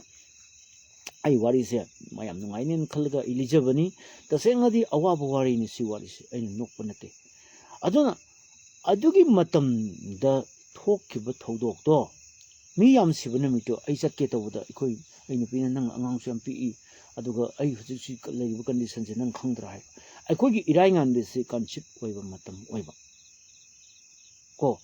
ꯑꯗꯨꯅ ꯍꯌꯦꯡ ꯍꯪꯆꯤꯠꯇ ꯉꯥꯏꯔꯦ ꯑꯩ ꯑꯉꯥꯡ ꯎꯅꯒꯗꯕ ꯍꯌꯦꯡ ꯍꯪꯆꯤꯠꯇ ꯉꯥꯏꯔꯕ ꯑꯉꯥꯡ ꯎꯅꯒꯗꯕ ꯃꯇꯝꯁꯤꯗ ꯅꯪ ꯆꯠꯊꯣꯛꯈ꯭ꯔꯒ ꯅꯪ ꯁꯣꯏꯕ ꯉꯥꯝ ꯇꯧꯔꯣ ꯑꯩꯗꯤ ꯅꯆꯥ ꯃꯌꯥꯝꯁꯤꯒ ꯑꯉꯥꯡꯁꯤꯒ 3 ꯁꯨꯗꯣꯏꯅꯤ 3 ꯁꯨꯔꯦ 4 ꯁꯨꯗꯣꯏꯅꯤ ꯑꯗꯨ ꯅꯪ ꯆꯠꯈꯤꯅꯨ ꯍꯥꯏꯅ ꯍꯥꯏꯔꯦꯕ ꯃꯥꯅ ꯃꯕꯨꯛꯇꯨ ꯇꯩ ꯀꯪꯉꯒ ꯂꯩꯔꯕꯅꯤ ꯑꯉꯥꯡ ꯑꯃ ꯄꯣꯛꯀꯗꯒꯤ 4 ꯁꯨꯕ ꯑꯉꯥꯡ ꯑꯒꯔ ꯄꯣꯛꯀꯗꯧꯔꯤꯅꯤ 4 ꯁꯨꯕ ꯑꯉꯥꯡꯅꯦ ꯄꯣꯛꯇꯣꯏꯁꯦ ꯅꯨꯄꯥ 2 ꯅꯨꯄꯤ 1 ꯅꯨꯄꯤꯅ ꯑꯍꯟ ꯅꯨꯄꯥ 2 ꯂꯥꯛꯑꯦ ꯅꯨꯄꯥ ꯑꯗꯨꯝꯗ ꯏꯔꯥꯏꯉꯥꯟꯕꯤ ꯂꯥꯛꯇꯣꯏꯅꯤ ꯀꯣ ꯈꯥꯡꯉꯕꯣꯛꯇ ꯑꯣꯡꯉꯁꯦ ꯍꯧꯖꯤꯛ ꯂꯥꯛꯑꯦ ꯁꯤ ꯂꯩꯔꯤꯁꯦ ꯁꯤꯗ ꯑꯩꯈꯣꯏꯒꯤ ꯀꯩꯅꯣ ꯇꯧꯋꯤ ꯑꯗꯨꯅ ꯉꯁꯪ ꯃꯥꯏꯇꯒꯤꯕꯨ ꯃꯣꯏꯁꯨ ꯁꯤꯗ ꯌꯨꯝ ꯂꯩꯔꯦꯕ ꯁꯤꯗ ꯂꯝ ꯂꯩꯔꯦꯕꯀꯣ ꯌꯨꯝ ꯁꯥꯗꯩ ꯇꯧꯔꯦꯕꯀꯣ ꯑꯩꯒꯤ ꯏꯃꯥꯡ ꯅꯨꯄꯥꯒ ꯏꯆꯥ ꯅꯨꯄꯤꯒ ꯏꯁꯨꯅꯨꯒ ꯅꯨꯄꯥꯗꯣ ꯌꯥꯝ ꯅꯨꯡꯁꯤꯕ ꯑꯃꯒ ꯀꯣ ꯑꯩꯈꯣꯏ ꯃꯉꯥ ꯂꯩꯕꯒ ꯂꯥꯛꯑꯦꯕ ꯁꯤꯗ ꯃꯉꯥ ꯂꯩꯕꯒ ꯑꯗꯨꯃꯥꯏꯅ ꯇꯧꯅ ꯇꯧꯕꯁꯤꯗ ꯑꯗꯨꯒꯤ ꯀꯟꯗꯤꯁꯟꯁꯤꯗ ꯅꯨꯃꯤꯠꯇꯨ ꯑꯩ ꯌꯥꯎꯔꯝꯃꯒꯗꯤ ꯑꯩꯗꯤ ꯀꯩꯅꯣꯝ ꯑꯗꯨꯝ ꯆꯪꯅꯦꯕ ꯑꯩ ꯀꯩꯅꯣꯝ ꯇꯧꯅꯦꯕ ꯑꯩꯗꯤ ꯀꯤꯒꯟꯗꯕ ꯑꯃ ꯂꯩꯌꯦꯕ ꯑꯗꯣ ꯑꯩꯁꯤ ꯂꯥꯏꯁꯤꯅ ꯀꯟꯕ ꯍꯥꯏꯒꯗ꯭ꯔꯥ ꯀꯩꯅꯣ ꯆꯪ ꯇꯥꯔꯗꯤ ꯑꯦꯅꯤ ꯑꯦꯖꯤꯇꯦꯁꯟꯗ ꯑꯦꯅꯤ ꯀꯩꯅꯣꯗ ꯃꯃꯥꯡ ꯊꯪꯗ꯭ꯔꯗꯤ ꯌꯥꯗꯦꯕ ꯃꯃꯥꯡ ꯊꯪꯗ꯭ꯔꯗꯤ ꯁꯨꯡꯍꯩ ꯍꯩꯅꯗꯕ ꯍꯥꯏꯁꯦ ꯃꯤ ꯃꯇꯨꯡꯗ ꯁꯨꯝ ꯇꯧꯕꯁꯦ ꯁꯨꯡꯍꯩ ꯍꯩꯅꯗꯕ ꯅꯨꯄꯥꯅꯦꯕ ꯑꯩꯁꯦ ꯑꯗꯨꯃꯥꯏꯅ ꯇꯧꯅ ꯑꯩꯒꯤ ꯅꯨꯄꯤꯅ ꯔꯤꯀ꯭ꯋꯦꯁ ꯀꯟꯅ ꯇꯧꯕꯗꯩꯗꯤ ꯈꯨꯠ ꯈꯣꯡ ꯐꯥꯔꯒ ꯌꯥꯟꯕꯒ ꯆꯞ ꯃꯥꯟꯅꯈ꯭ರೆ ꯑꯗꯨꯗꯩꯗꯤ ꯑꯩꯁꯦ ꯑꯩꯒꯤ ꯅꯨꯄꯤꯒꯤ ꯂꯩꯔꯤꯕ ꯐꯤꯕꯝꯗꯨꯗ ꯀꯟꯁꯤꯞ ꯁ꯭ꯇꯦꯖꯀꯤ ꯂꯥꯁ ꯊꯥ 9 ꯍꯦꯟꯖꯜꯂꯛꯑꯕ ꯊꯥ 9 ꯁꯨꯔꯛꯄꯒꯤ ꯃꯤꯒꯤ ꯍꯌꯦꯡ ꯍꯪꯆꯤꯠ ꯈꯪꯗꯕ ꯃꯇꯝꯗ ꯑꯗꯨ ꯑꯣꯏꯕꯅꯤꯅ ꯑꯩꯁꯦ ꯆꯠꯇ꯭ꯔꯦ ꯑꯗꯨꯒꯗꯤ ꯌꯣꯡꯉꯥꯜꯂꯒꯗꯤ ISTVꯗ ꯀꯩꯀꯩ ꯂꯣꯏ ꯂꯥꯏꯚ ꯊꯥꯔꯒ ꯍꯦꯛꯇ ꯁꯂꯥꯛ ꯁꯥꯈꯤꯕꯅꯤ ꯃꯤ 19 ꯇꯨꯈꯤꯕ ꯅꯨꯃꯤꯠꯇꯣ ꯃꯃꯥꯏ ꯃꯀꯣꯛ ꯑꯣꯟꯁꯤꯟꯅꯔꯒ ꯃꯗꯨꯒꯤ ꯊꯧꯔꯝꯗꯣ ꯃꯗꯨꯒꯤ ꯅꯨꯡꯉꯥꯏꯇꯕ ꯂꯥꯏꯕꯛ ꯊꯤꯕ ꯅꯨꯃꯤꯠ ꯖꯨꯟ 18 2001ꯒꯤ ꯖꯨꯟ 18ꯒꯤ ꯊꯧꯔꯝꯗꯣ BJPꯅ ꯅꯤꯡꯁꯤꯡꯕ ꯀꯥꯟꯅꯒꯅꯤ ꯃꯗꯨꯒꯤ ꯄꯣꯠꯇꯣ ꯍꯟꯗꯛꯇꯗꯤ 18ꯗꯤ ꯑꯣꯏꯔꯔꯣꯏ ꯀꯩꯅꯣꯅ ꯍꯥꯏꯔꯒꯅꯤ ꯑꯗꯨ ꯑꯣꯏꯇꯥꯔꯗꯤ ꯍꯟꯗꯛꯀꯤꯁꯤꯗ December 20 ꯍꯥꯏꯒꯦꯔꯥ January 5 ꯍꯥꯏꯒꯦꯔꯥ ꯑꯗꯒꯤ Novemberꯒꯤ 25 ꯍꯥꯏꯒꯦꯔꯥ ꯑꯃꯗꯤ ꯀꯩꯅꯣꯝꯃ ꯋꯥꯔꯤꯕꯨꯅ ꯑꯦꯛꯖꯥꯝꯄꯜꯅꯦ ꯑꯩꯅ ꯍꯥꯏꯔꯤꯁꯦ ꯅ꯭ꯌꯨ ꯏꯌꯔ ꯌꯧꯗ꯭ꯔꯤꯉꯩ ꯃꯇꯨꯡꯗ ꯀꯩꯒꯨꯝꯕ ꯈꯔꯗꯤ ꯊꯣꯛꯑꯅꯤ ꯍꯥꯏꯕꯁꯦ ꯗꯤꯁ ꯏꯁ ꯃꯥꯏ ꯄ꯭ꯔꯤꯗꯤꯛꯁꯟ ꯀꯣ ꯑꯩꯒꯤ ꯄ꯭ꯔꯤꯗꯤꯛꯁꯟꯅꯤ ꯀꯩꯒꯨꯝꯕ ꯈꯔꯗꯤ ꯊꯣꯛꯑꯅꯤ something will be happening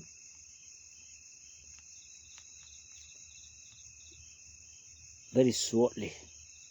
ꯁꯤ ꯑꯩ ꯍꯥꯏꯒꯦ BJPꯗ ꯑꯩ ꯇꯁꯦꯡꯅ ꯑꯩ ꯋꯥꯔꯅꯤꯡ ꯇꯧꯖꯔꯤ ꯋꯥꯔꯅꯤꯡꯁꯤ ꯑꯩꯅ ꯍꯥꯏꯕ ꯅꯠꯇꯦꯀꯣ ꯉꯁꯤ ꯑꯩꯅ ꯆꯠꯂꯨꯕ ꯃꯐꯝ ꯈꯨꯗꯤꯡꯃꯛꯇ ꯄꯕ꯭ꯂꯤꯛꯅ ꯍꯥꯏꯍꯧꯕꯗꯣ ꯑꯩ ꯍꯥꯏꯖꯕꯅꯤ BJPꯗ ꯑꯃꯨꯛꯀ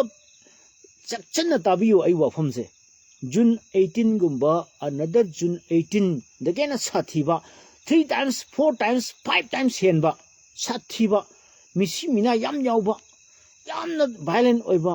ꯑꯁꯨꯛ ꯌꯥꯝꯅ ꯃꯤ ꯁꯤꯕ ꯋꯥꯔꯜ ꯔꯦꯀꯣꯔꯠ ꯊꯝꯒꯗꯕ ꯑꯗꯨꯒꯨꯝꯕ ꯏꯍꯧ ꯑꯃ ꯂꯥꯛꯄ ꯇꯥꯔꯒꯗꯤ ꯅꯣꯏ ꯆꯦꯟꯐꯝꯁꯨ ꯑꯝꯇ ꯂꯩꯔꯣꯏ ꯅꯍꯥꯟꯃꯨꯛꯇꯤ ꯀꯟꯕꯤꯗꯅ ꯍꯟꯗꯛꯇꯤ ꯀꯟꯕ ꯂꯩꯇꯦ ꯃꯤ 1,000 ꯁꯤꯕ ꯌꯥꯏ 900ꯁꯨ ꯁꯤꯕ ꯌꯥꯏ ꯑꯗꯨꯕꯨ ꯅꯣꯏꯗꯤ ꯍꯤꯡꯕ ꯋꯥꯗꯤ ꯑꯃꯠꯇ ꯂꯩꯇꯦ BJPꯒꯤ ꯃꯤ ꯑꯃꯇ ꯍꯤꯡꯕ ꯋꯥ ꯂꯩꯇꯦ ꯃꯗꯨꯅ ꯕꯤ ꯀꯤꯌꯔꯐꯨꯜ ꯑꯩ ꯋꯥꯔꯅꯤꯡꯅꯤꯀꯣ ꯄꯤꯖꯔꯤꯁꯦ ꯉꯁꯤ ꯑꯩꯅ ꯍꯥꯏꯕ ꯅꯠꯇꯦ ꯑꯩꯅ ꯉꯁꯤ ꯏꯝꯐꯥꯜ ꯃꯥꯏꯀꯩꯗ ꯑꯩꯅ ꯎꯅꯔꯨꯕ ꯃꯤꯁꯤꯡꯁꯦ ꯑꯩ ꯄꯥꯎꯃꯤꯅꯤ ꯑꯩꯅ ꯈꯪꯕꯅꯤꯅ ꯑꯩꯗꯤ ꯂꯥꯏꯚ ꯊꯥꯕꯅꯤꯅ ꯑꯩꯗꯤ ꯃꯁꯛ ꯂꯣꯏ ꯈꯪꯉꯝꯃꯦꯕ ꯍꯦꯔꯣꯗꯩꯅ ꯑꯩ ꯃꯁꯛ ꯈꯪꯉꯦꯕ ꯑꯩꯁꯦ ꯉꯁꯥꯏ ꯂꯥꯛꯄ ꯑꯩ ꯀꯁꯇꯃꯔꯁꯨ ꯈꯪꯉꯦ ꯍꯦꯔꯣ ꯑꯃꯗꯒꯤ ꯑꯩꯅ ꯍꯦꯟꯅ ꯃꯁꯛ ꯈꯪꯗꯣꯛꯈ꯭ꯔꯦꯕ ꯍꯧꯖꯤꯛꯇꯤ ꯍꯥꯟꯅꯒ ꯚꯥꯏꯔꯦꯜꯒꯤ ꯄꯥꯕꯨꯡꯒ ꯑꯣꯏꯔꯦ ꯚꯥꯏꯔꯦꯜ ꯆꯠꯄ ꯃꯤꯒ ꯑꯣꯏꯔꯦ ꯂꯣꯏꯔꯦ ꯍꯧꯖꯤꯛ ꯑꯩꯒꯤ ꯂꯥꯏꯐꯇꯁꯨ ꯃꯤ ꯃꯌꯥꯝ ꯌꯦꯡꯉꯕꯅꯤ ꯑꯩꯕꯨ ꯃꯁꯛ ꯈꯪꯗꯕ ꯃꯤꯁꯦ ꯄꯨꯡꯂꯩ ꯂꯩꯔꯛꯇ꯭ꯔꯦ ꯑꯗꯣ ꯃꯣꯏꯅ ꯄꯤꯔꯛꯄ ꯔꯤꯄꯣꯔꯠꯇ ꯍꯟꯗꯛꯇꯤ ꯅꯨꯡꯉꯥꯏꯅꯤ ꯍꯥꯏꯕꯅꯤ BJP ꯒꯚꯔꯟꯃꯦꯟꯁꯦ ꯀꯃꯥꯏꯅ ꯇꯧꯒꯦ ꯌꯦꯡꯉꯨ ꯍꯟꯗꯛꯇꯤ ꯀꯣ ꯎꯐꯨꯟ ꯁꯥꯅ ꯅꯩꯈꯥꯏꯒꯦ ꯍꯥꯏꯕ ꯑꯗꯨꯅ ꯑꯩ BJP ꯒꯚꯔꯟꯃꯦꯟꯗ ꯌꯥꯝ ꯏꯀꯥꯏ ꯈꯨꯝꯅꯖꯅ ꯋꯥꯔꯅꯤꯡ ꯄꯤꯖꯔꯤ ꯌꯥꯝ ꯏꯀꯥꯏ ꯈꯨꯝꯅꯖꯅ ꯋꯥꯔꯅꯤꯡ ꯄꯤꯖꯔꯤ ꯅꯤꯄꯥ ꯊꯣꯛꯄꯤꯌꯨ ꯀꯣ ꯀꯨꯀꯤꯁꯤꯡꯗ ꯈꯔ ꯀꯩꯒꯨꯝꯕ ꯈꯔ ꯄꯔꯥ ꯈꯔ ꯇꯝꯕꯤꯌꯨ ꯃꯩꯇꯩ ꯈꯛꯇ ꯑꯣꯟꯁꯤꯟꯕꯤꯒꯅꯨ ꯃꯩꯇꯩꯗꯁꯨ ꯇꯧꯕꯤꯌꯨ ꯃꯩꯇꯩꯒꯤ ꯂꯝꯍꯦꯟꯕꯁꯨ ꯐꯥꯕꯤꯔꯣ ꯀꯨꯀꯤꯒꯤ ꯂꯝꯍꯦꯟꯕꯁꯨ ꯐꯥꯕꯤꯔꯣ ꯖꯦꯜꯗ ꯊꯝꯕꯤꯔꯣ ꯖꯨꯗꯤꯁꯤꯌꯦꯜ ꯀꯁꯇꯗꯤꯁꯨ ꯊꯝꯕꯤꯔꯣ ꯂꯤꯒꯦꯜꯅꯤꯀꯣ ꯂꯤꯒꯦꯜ ꯄ꯭ꯔꯣꯁꯤꯗꯤꯡꯅꯤ ꯑꯩꯅ ꯍꯥꯏꯖꯔꯤꯁꯦ ꯀꯔꯤ ꯃꯔꯝꯒꯤꯗꯃꯛꯇ ꯃꯤꯆꯝꯅ ꯅꯣꯡꯃꯩ ꯄꯥꯏꯕ ꯌꯥꯕ꯭ꯔꯥ ꯑꯥꯔꯝ ꯐꯣꯔꯁꯦꯁ ꯁ꯭ꯄꯦꯁꯤꯌꯦꯜ ꯄꯥꯋꯔ ꯑꯦꯛꯇꯗꯤ ꯀꯔꯤ ꯍꯥꯏꯅꯤ ꯃꯤꯆꯝꯅ ꯀꯔꯤꯐꯧ ꯄꯥꯏꯕ ꯌꯥꯗꯦ ꯀꯔꯤꯝꯇ ꯇꯧꯕ ꯌꯥꯗꯦ ꯑꯗꯨ ꯑꯣꯏꯇꯥꯔꯗꯤ ꯆꯨꯔꯆꯥꯟꯄꯨꯔꯗꯅ ꯑꯁꯐꯥ ꯊꯝꯗ꯭ꯔꯤꯁꯤ ꯀꯔꯤꯒꯤꯅꯣ ꯆꯨꯔꯆꯥꯟꯄꯨꯔꯗ ꯚꯥꯏꯂꯦꯟꯁ ꯂꯥꯛꯄꯅꯤ ꯂꯥꯟꯁꯦ ꯆꯨꯔꯆꯥꯟꯄꯨꯔꯗ ꯍꯧꯔꯛꯄꯅꯤ ꯑꯗꯨꯒ ꯆꯨꯔꯆꯥꯟꯄꯨꯔ ꯃꯤꯒꯤ ꯏꯄꯤ ꯁꯦꯟꯇꯔꯗꯨꯗ ꯀꯔꯤꯒꯤ ꯃꯔꯛꯇ ꯏꯄꯤ ꯁꯦꯟꯇꯔꯗꯨꯗ ꯑꯩ ꯇꯔꯥꯝꯅ ꯑꯣꯛꯆꯔꯤ ꯏꯆꯥ ꯏꯕꯦꯝꯃ ꯀꯣ ꯏꯄꯤ ꯁꯦꯟꯇꯔꯗꯨꯗꯒꯤ ꯂꯥꯟꯁꯦ ꯍꯧꯔꯛꯄ ꯑꯣꯏꯔꯤꯕ ꯏꯄꯤ ꯁꯦꯟꯇꯔꯗꯨꯗ ꯀꯔꯤ ꯃꯔꯝꯒꯤꯗꯃꯛꯇ ꯑꯁꯐꯥ ꯊꯝꯗꯕꯅꯣ ꯀꯣꯃꯤꯡ ꯑꯣꯄꯔꯦꯁꯟ ꯃꯐꯝꯗꯨꯗ ꯀꯔꯤ ꯇꯧꯗꯕꯅꯣ ꯏꯄꯤ ꯁꯦꯟꯇꯔꯗꯨꯅ ꯑꯗꯨꯅ ꯑꯇꯣꯞꯄ ꯍꯥꯏꯗꯣꯛꯑꯒ ꯏꯊꯛ ꯏꯄꯣꯝ ꯌꯥꯝꯅ ꯍꯧꯈꯤꯕ ꯃꯐꯝꯁꯤꯗ ꯑꯗꯨꯝ ꯇꯧ ꯂꯩꯔꯦꯕ ꯀꯣ ꯑꯩꯈꯣꯏꯒꯤ ꯄꯦꯔꯤꯐꯦꯔꯤ ꯑꯦꯔꯤꯌꯥꯁꯤ ꯇꯧ ꯂꯩꯔꯦ ꯕꯤ ꯖꯦ ꯄꯤꯁꯦ ꯑꯩ ꯋꯥꯔꯅꯤꯡ ꯑꯩ ꯄꯤꯖꯈ꯭ꯔꯕꯅꯤꯀꯣ ꯃꯔꯝꯗꯤ ꯀꯩꯅꯣꯕꯨ ꯃꯁꯤ ꯑꯩꯅ ꯍꯥꯏꯕ ꯅꯠꯇꯦ ꯄꯕ꯭ꯂꯤꯛꯅ ꯉꯁꯤ ꯍꯥꯏꯍꯧꯕ ꯃꯌꯥꯝꯗꯣ ꯃꯁꯤ ꯇꯣꯉꯥꯟ ꯁꯟꯗꯣꯛꯀꯅꯨꯒ ꯅꯣ ꯇꯣꯉꯥꯟ ꯅꯠꯇꯦ ꯃꯁꯤ ꯏꯠ ꯅꯣꯠ ꯑꯦ ꯔꯤꯃꯔ ꯃꯁꯤ ꯔꯤꯐꯔꯦꯟꯁ ꯑꯃꯅ ꯄꯥꯕꯨꯡ ꯈꯥꯏꯗꯦꯝꯃꯅꯤꯅ ꯉꯁꯤ ꯍꯥꯏꯗꯣꯛꯈꯤꯗꯣ ꯅꯣꯏ ꯄꯥꯕꯨꯡ ꯈꯥꯏꯗꯦꯝꯃꯅꯤꯗ ꯉꯥꯡꯉꯨꯔꯣꯗꯅ ꯂꯥꯎꯔꯣꯗꯅ ꯀꯦꯁ ꯇꯧꯁꯤꯜꯂꯛꯀꯅꯤ ꯅꯣꯏ ꯑꯗꯨꯝ ꯐꯔꯛ ꯇꯥꯅꯤꯍꯦ ꯐꯅ ꯃꯤ ꯐꯠꯇ꯭ꯔꯁꯨ ꯍꯥꯟꯅ ꯃꯅꯤꯄꯨꯔ ꯍ꯭ꯌꯨꯃꯦꯟ ꯔꯥꯏꯠ ꯀꯃꯤꯁꯟꯒꯤ ꯆꯤꯌꯔꯄꯔꯁꯟ ꯑꯣꯏꯔꯝꯕ ꯃꯤꯁꯛ ꯑꯃꯅꯤ ꯌꯥꯝꯅ ꯃꯃꯤꯡ ꯂꯩꯕ ꯌꯥꯝꯅ ꯈꯪꯕ ꯑꯩ ꯁꯣꯔꯤ ꯑꯩ ꯈꯣꯡꯅ ꯆꯦꯟꯊꯣꯛꯈ꯭ꯔꯦ ꯋꯥꯕ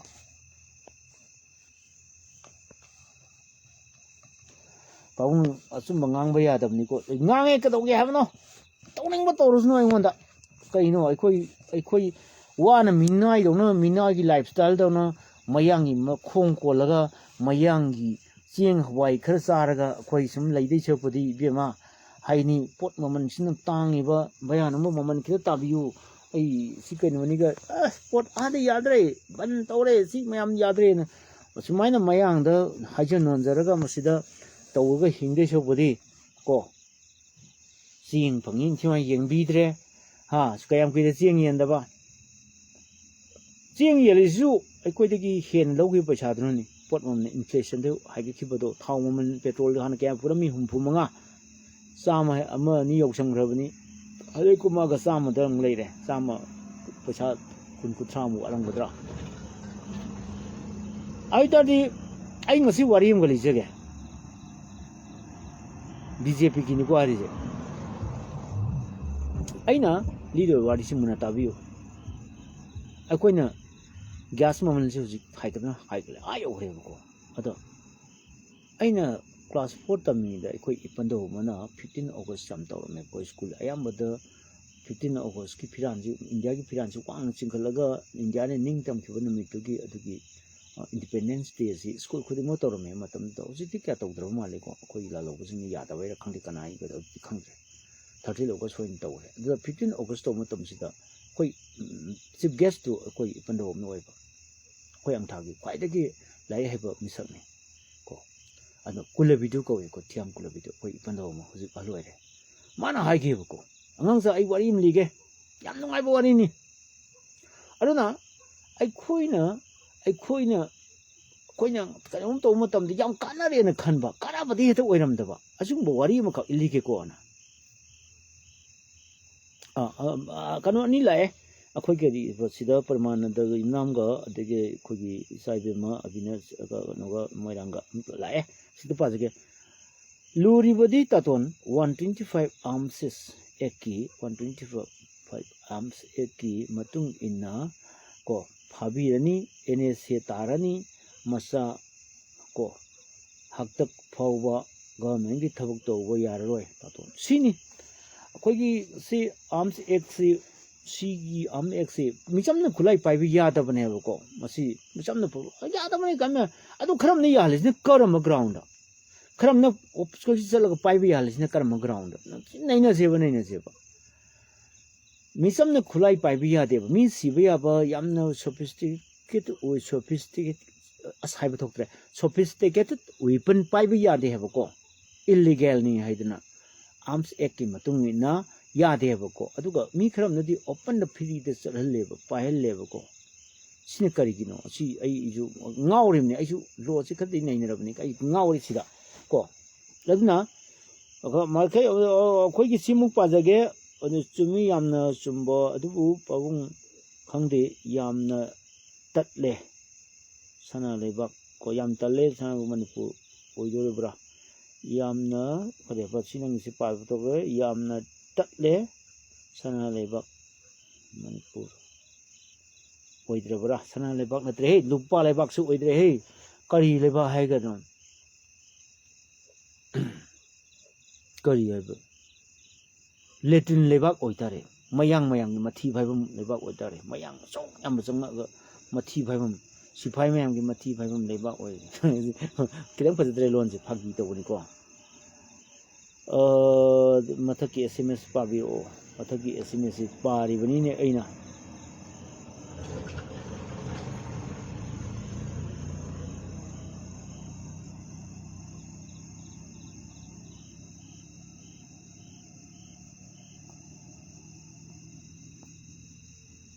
ꯆꯦꯜꯂꯤꯁꯤ ꯀꯩꯒꯤꯅꯣ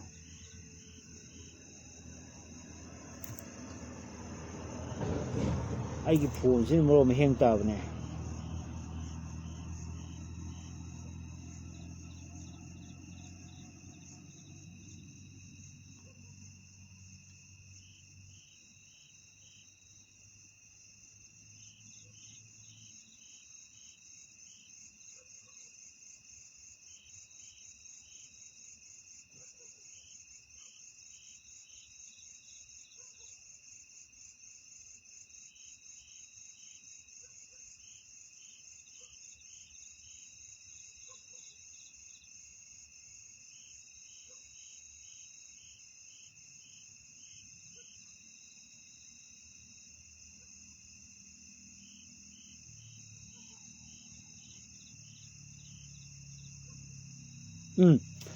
ꯑꯩꯈꯣꯏꯒꯤ ꯐꯦꯛ ꯏꯟꯀꯥꯎꯟꯇꯔꯗ ꯐꯦꯛ ꯏꯟꯀꯥꯎꯟꯇꯔꯗ ꯀꯣ ꯐꯦꯛ ꯏꯟꯀꯥꯎꯟꯇꯔꯗ ꯁꯤꯈꯤꯕꯁꯦ 1,500 ꯈꯔ ꯍꯦꯟꯅ ꯍꯥꯠꯈꯤꯕ ꯀꯣꯡꯒ꯭ꯔꯦꯁ ꯃꯇꯝꯗꯀꯣ ꯁꯤ ꯀꯣꯡꯒ꯭ꯔꯦꯁ ꯃꯃꯥꯡꯗꯁꯨ ꯈꯔ ꯇꯧꯔꯦ ꯑꯗꯨꯒꯤ ꯃꯇꯝꯁꯤꯗ ꯑꯁꯨꯛ ꯌꯥꯝꯅ ꯍꯥꯠꯈ꯭ꯔꯕꯁꯤꯗ ꯍꯧꯖꯤꯛ ꯑꯃꯨꯛ ꯁꯤꯃꯨꯛ ꯊꯝꯖꯤꯜꯂꯛꯄ ꯇꯥꯔꯒꯗꯤ ꯀꯣ ꯃꯁꯤ ꯂꯝ ꯍꯦꯜꯂꯝꯃꯦꯅ ꯑꯗꯨꯝ ꯈꯨꯟ ꯉꯥꯛꯄꯒꯁꯤ ꯄꯣꯞ ꯈꯥꯞꯄꯒ ꯇꯒꯠꯄꯗ ꯈꯞꯇꯠꯈ꯭ꯔꯕꯒꯤ ꯌꯥꯕ ꯑꯗꯨꯝ ꯂꯩꯌꯦꯕ ꯍꯦꯂꯤꯀꯣꯞꯇꯔꯒ ꯁꯤꯖꯤꯟꯅꯔꯒ ꯑꯗꯨꯝ ꯃꯣꯏ ꯀꯨꯀꯤꯗꯗꯤ ꯐ꯭ꯔꯤ ꯑꯗꯨꯝ ꯊꯥꯕ ꯑꯗꯨꯒ ꯑꯩꯈꯣꯏ ꯈꯨꯟ ꯉꯥꯛꯄꯁꯤꯡꯗꯤ ꯃꯔꯥꯏꯕꯛ ꯊꯤꯒꯗꯕ ꯑꯗꯨ ꯇꯥꯔꯗꯤ ꯃꯁꯤꯒꯤ ꯍꯟꯗꯛꯀꯤ ꯄꯣꯂꯤꯁꯤꯁꯤ ꯑꯩꯈꯣꯏ ꯈꯨꯟ ꯉꯥꯛꯄ ꯃꯩꯇꯩ ꯈꯨꯟ ꯉꯥꯛꯄꯁꯤꯡꯁꯤ ꯀ꯭ꯂꯤꯟ ꯇꯧꯅꯕꯒꯤꯗꯃꯛ ꯄꯣꯂꯤꯁꯤ ꯑꯃ ꯃꯥꯟꯁꯤꯜꯂꯛꯑꯕ ꯃꯁꯤꯗꯅꯤ ꯑꯗꯨꯅ ꯄꯥꯕꯨꯡ ꯑꯣꯏꯅ ꯎꯗꯅ ꯑꯩꯒꯤꯁꯤ ꯔꯤꯐꯔꯦꯟꯁꯁꯦ ꯑꯩꯈꯣꯏ ꯄꯥꯕꯨꯡ ꯀꯩꯅꯣꯗꯩ ꯃꯅꯤꯗꯤ ꯂꯧꯖꯒꯦꯀꯣ ꯈ꯭ꯋꯥꯏꯗꯩ ꯃꯅꯤꯗꯤ ꯂꯧꯖꯒꯦꯀꯣ ꯑꯩꯈꯣꯏ ꯁꯥꯔ ꯃꯅꯤꯗꯩ ꯂꯧꯖꯒꯦꯀꯣ ꯑꯗꯨꯅ ꯕꯕ꯭ꯂꯤ ꯂꯣꯏꯇꯣꯡꯕꯝ ꯑꯩꯈꯣꯏꯒꯤ ꯁꯣꯁꯤꯌꯦꯜ ꯑꯦꯛꯇꯤꯚꯤꯁ ꯑꯗꯒꯤ ꯃꯥꯒꯤ ꯍ꯭ꯌꯨꯃꯦꯟ ꯔꯥꯏꯠ ꯑꯦꯛꯇꯤꯚꯤꯁ ꯃꯥꯅ ꯉꯁꯥꯏꯒꯤ ꯃꯥꯅꯁꯨ ꯐꯣꯡꯗꯣꯛꯈꯤꯕ ꯂꯩꯔꯦ ꯃꯁꯤ ꯗ꯭ꯔꯦꯀꯣꯅꯤꯌꯟ ꯂꯣꯅꯤ ꯃꯁꯤ ꯌꯥꯝꯅ ꯍꯤꯡꯆꯥ ꯌꯥꯏꯇꯝꯕꯒꯤ ꯂꯣꯅꯤ ꯃꯁꯤꯅ ꯑꯩꯈꯣꯏ ꯌꯥꯝ ꯆꯦꯛꯁꯤꯟꯅꯤꯡꯉꯥꯏ ꯑꯣꯏ ꯁꯤఎꯝꯅꯁꯨ ꯀꯟꯕ ꯉꯝꯃꯣꯏ ꯑꯃꯅꯁꯨ ꯀꯟꯕ ꯉꯝꯃꯣꯏ ꯍꯥꯟꯅꯗꯩ ꯀꯟꯕꯁꯨ ꯉꯝꯗ꯭ꯔꯦ ꯑꯗꯨꯒ ꯑꯃꯨꯛ ꯂꯥꯛꯁꯜꯂꯗꯤ ꯁꯨꯡꯉꯝ ꯉꯝꯃꯔꯣꯏ ꯀꯣ ꯑꯗꯒꯤ ꯑꯃꯨꯛ ꯑꯥꯔꯇꯤꯀꯜ 355ꯁꯤꯒ ꯑꯃꯨꯛꯁꯨ ꯆꯠꯅꯔꯝꯃꯗꯤ ꯂꯣꯏꯔꯦ ꯑꯩꯈꯣꯏꯁꯤ ꯍꯥꯗ ꯎꯔꯨ ꯅꯅꯤꯡꯁꯨ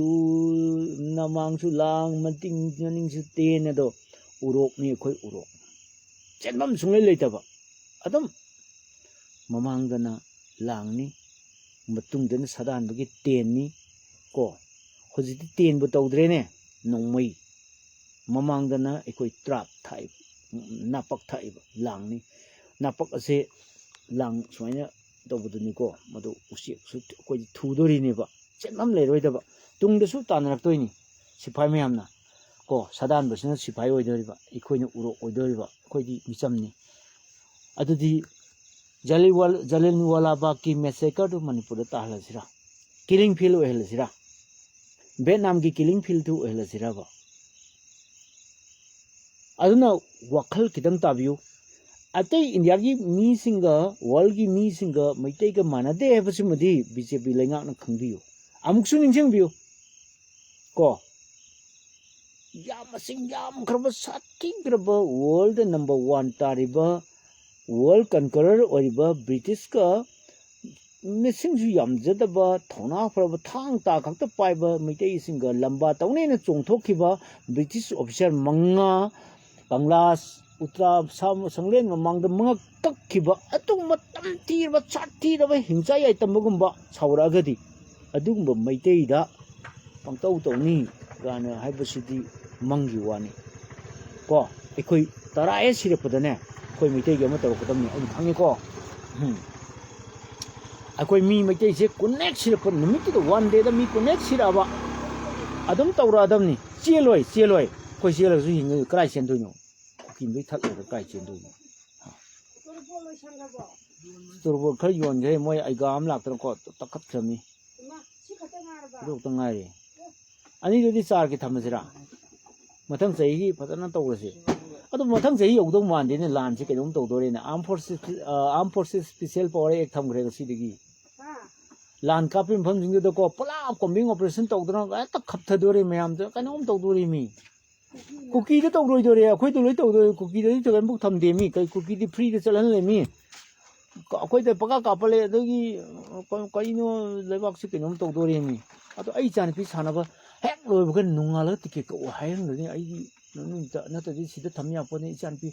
I quite see the Jan Peter thing or no Codorogi. Canon to do. BJP government ji kainom to dore bajun 18 ama ngasi khaidemani na haibani ngasi pabungmani na haibani ko ai nu sai ngasai mi cham miam dagi ai loi na ngasai ni ga changi hotel da mi mayam le hoi aduna ai ngai ko nang de so na phone patang to salapa som ri wari nu ai ba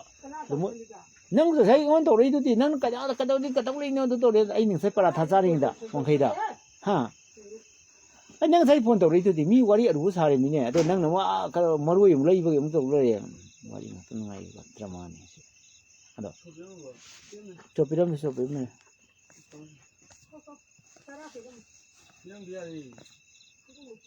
cái insan cái lâu rồi, sao lâu rồi,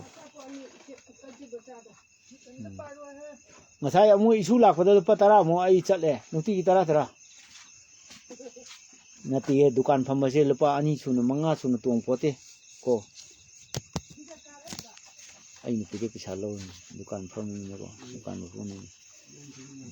namdi si butum sen doi ni ado agare ngasi chak thila no chak chaning dre sara he lage ai nang wona sai hai kre ai wona sai re si to de chak chaning de oi ado ni Yam very good, very good.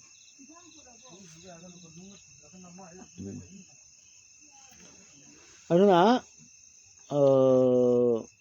Pramanda Yumnam Maitei Luson Bagi Ko Thongni Taton Article 355 to the Satnare Haibaduni Ko Governor Gi Matanga CM na Power Pipe Natro CM Kadaidano Thiba Ko Kangdava Gumna Laitro Ko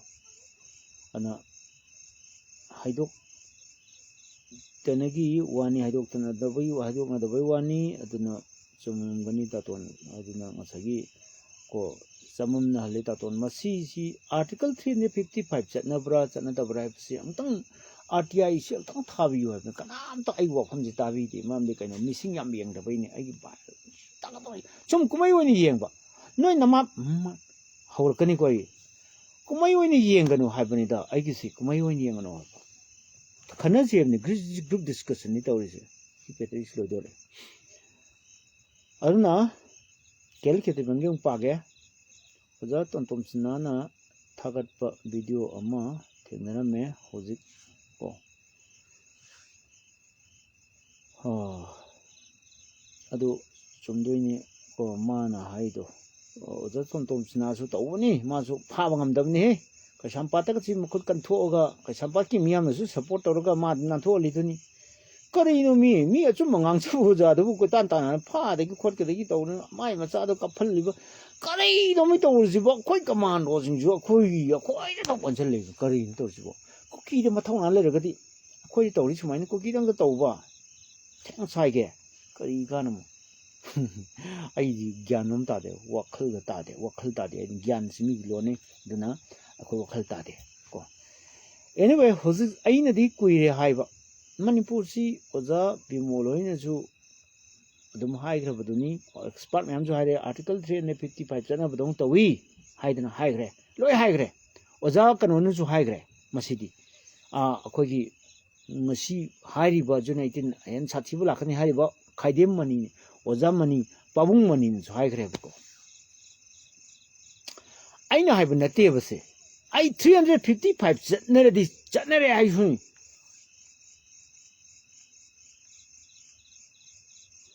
Baulu loitong bomgi matangdo amutanga haibira o haibani masi aina babu loitong gi matang simadi kogi sayet na bakitang leire ma ti kharadi ko asumbadi ngangbani ko ado aspagi matang adai dei khangde aspagi matang do yam seng na ngangbani draconian law ni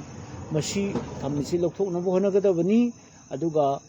mi lising amga changwa se masi mamang khrabani disappear to wa dagi hat khiba matugi mayamal chenakrabani haibani RTI activist phabagi wari ko ta khibaro taton ko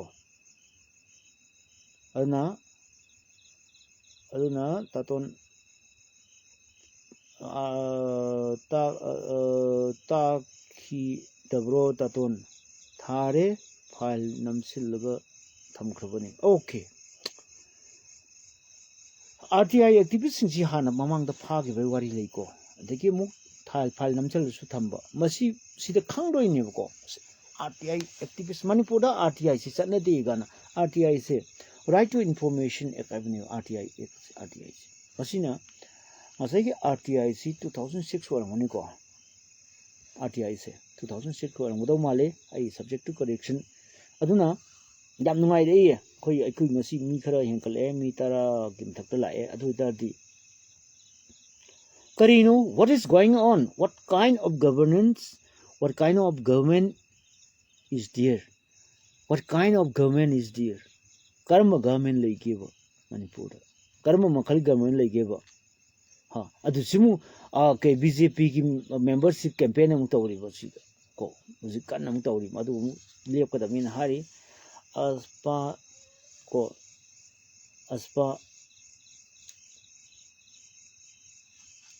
thamjalakli se taton baton tharak panatro June 18 yes right aina ngasa haijagre ko ek maitei je kun nek suna sira aba nongmada kun nek sira aba khoi swai sida loirabani haisini maitei kanano haise ai su yaw pa yai haisini ko ai su yaw pa yai dukan ji angang sing sinamaga ai ko gari thoraga ne gari dum phom chane sinamaga yumda si mungsi gari thanmani haragane aina kadai bok tong ge sana tomna kamai tong kolom pairamba chingma kolom pairamba ai kolom ju koti le puni he to nusidra sangane si koti le puni ko aduna ai janpi khelo india sanaba satpada yam angang oi matam do ko mase mai pakhi de sanabda kapti kapane padal ma sanajaba angang ne ko yam pik man gidna ro jagai ne ngapane pitu pik pasine yongo khelo india de qualify wara poga je mai kari mukha to do to ini gana hai ni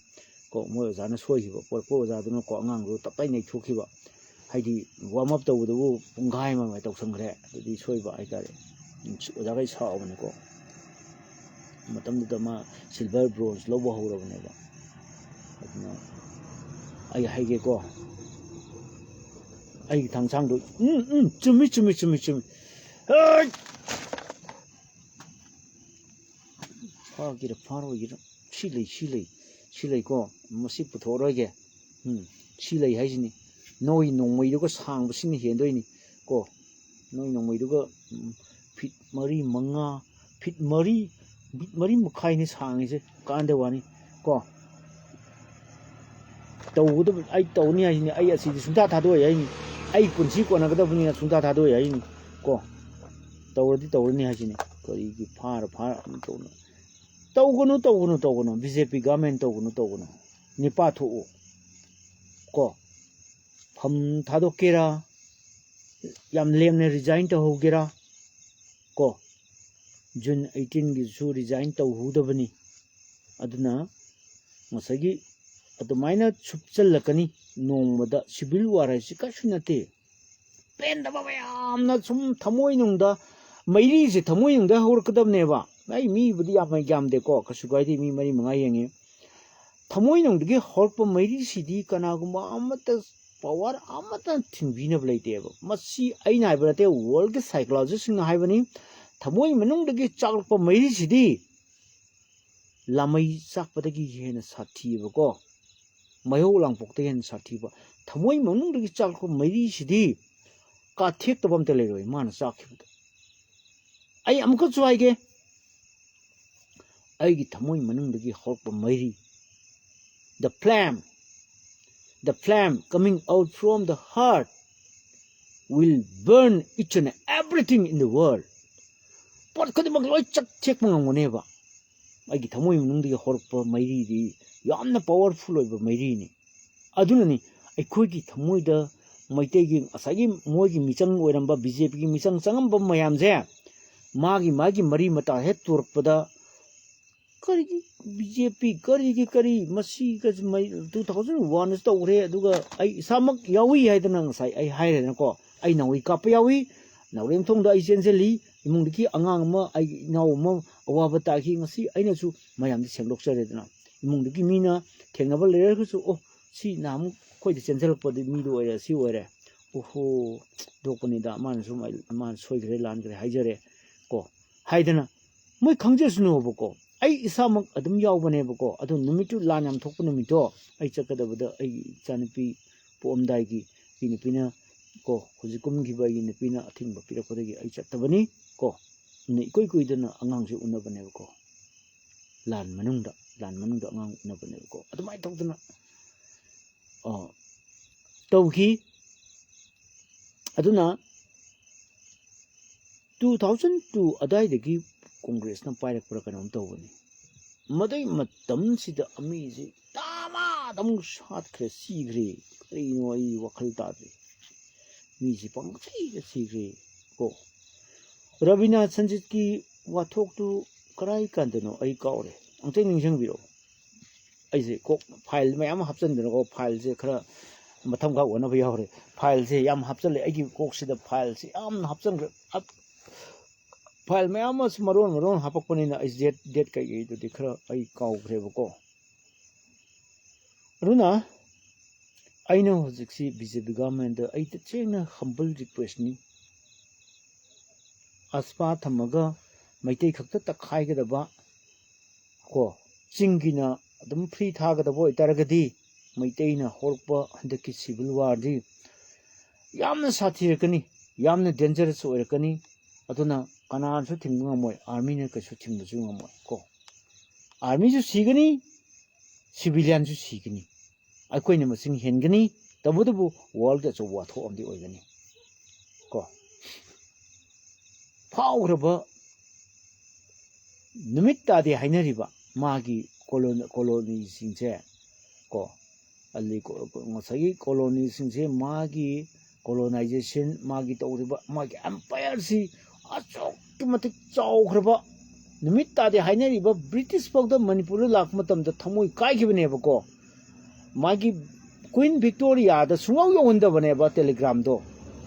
queen Victoria नादी टिकेंडर से हाटकनु हाइबा पाउदे सुंगाव Victoria ना Telegram गिसि fauna गिदबगिने हाइबा सिगी असेंग fake न finding माजिगी रेकॉर्डता लेरिसे Victoria दा कैंबा मान मतम चाना मणिपुर लेबा मोगी ऑफिसर सिंदुगा पाउ फाउनरम तारगदी मीगी जु मथवाई नुपी नोइन नुपी ngang हालुबनी अहिंग द कापसलुबदगी तौबदगी मी साउन तौरइनी को अदु मोय हालनु फारसे तौगनु हेंग तौगनु ना मी टेलीग्राम थाजरपनेबा अदु स्वाइ लेबा सिंगसु सुरुरु नैसलगा अदु चटनखिदबने को मोय चापने सि वारी लेबने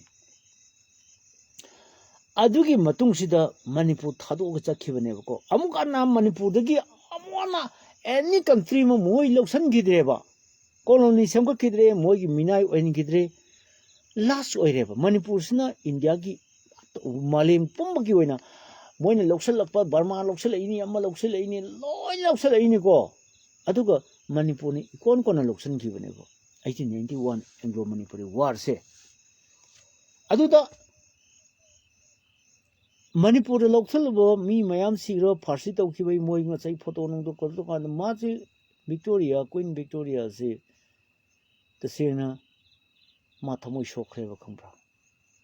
अदुना माना मागी वाखलोंदो माना आदा ब्रिटिश पार्लियामेंट पुथो ए माना मसगी अमुना कोई तौरगुमसी अखोई से फत्तब कांबू ओरे अदुना अखोई मोई लोइनमा वाखल माइंडसेट लोइ चेंज तौकी in the same case India की कोई ब्यूरोक्रेट ऑफिसर हाइगद्रा कइनो फम पाइबो होम मिनिस्टर वगैरह प्राइम मिनिस्टर वगैरह प्रेसिडेंट वगैरह मसीगी माइंडसेट चेंज तौबियो मिसी मिना थोक्त्रिङेदा को अफब खुदम दी नत्रे ngarang पाइरेबो प्लेन खुपाइ लखपाइ ei loina khangi ai di spy karmo spy plane karmo drone kai ke oi bo ningu re ne adu gadi tap time paisala me tap tai pura me aduna premanda yumnam gi pajage ai live lotion ba matam di yoro ni ko koi chan pa saw mi do ai khar ngang gi ba ko ngang gi bu gi ne chak char oi haibu da tawri ba oi jar hoi da ba to ngang mi do June 18 gi thodok tani Assembly mai tha khibdo Speaker Sapam Dhananjoy Khurai Kendra gi laikhidraba MLA ko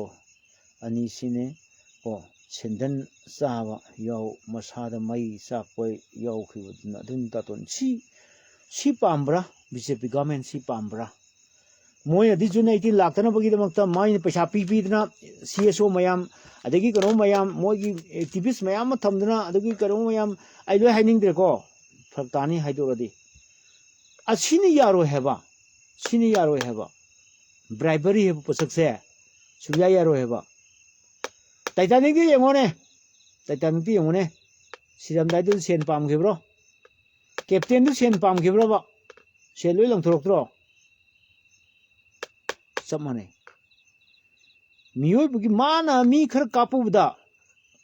मीगी बथवाई हिंगनबाना चोंजलपदा मी खर कापुबुगीदमक्ता moral ground मा मसंदा आई मतिक चादब captain नि N मा capture सिजगरिद्रो अदु निंजंग Titanic नोइना येंगिबदुना अदुदा कनो academy award अमनि को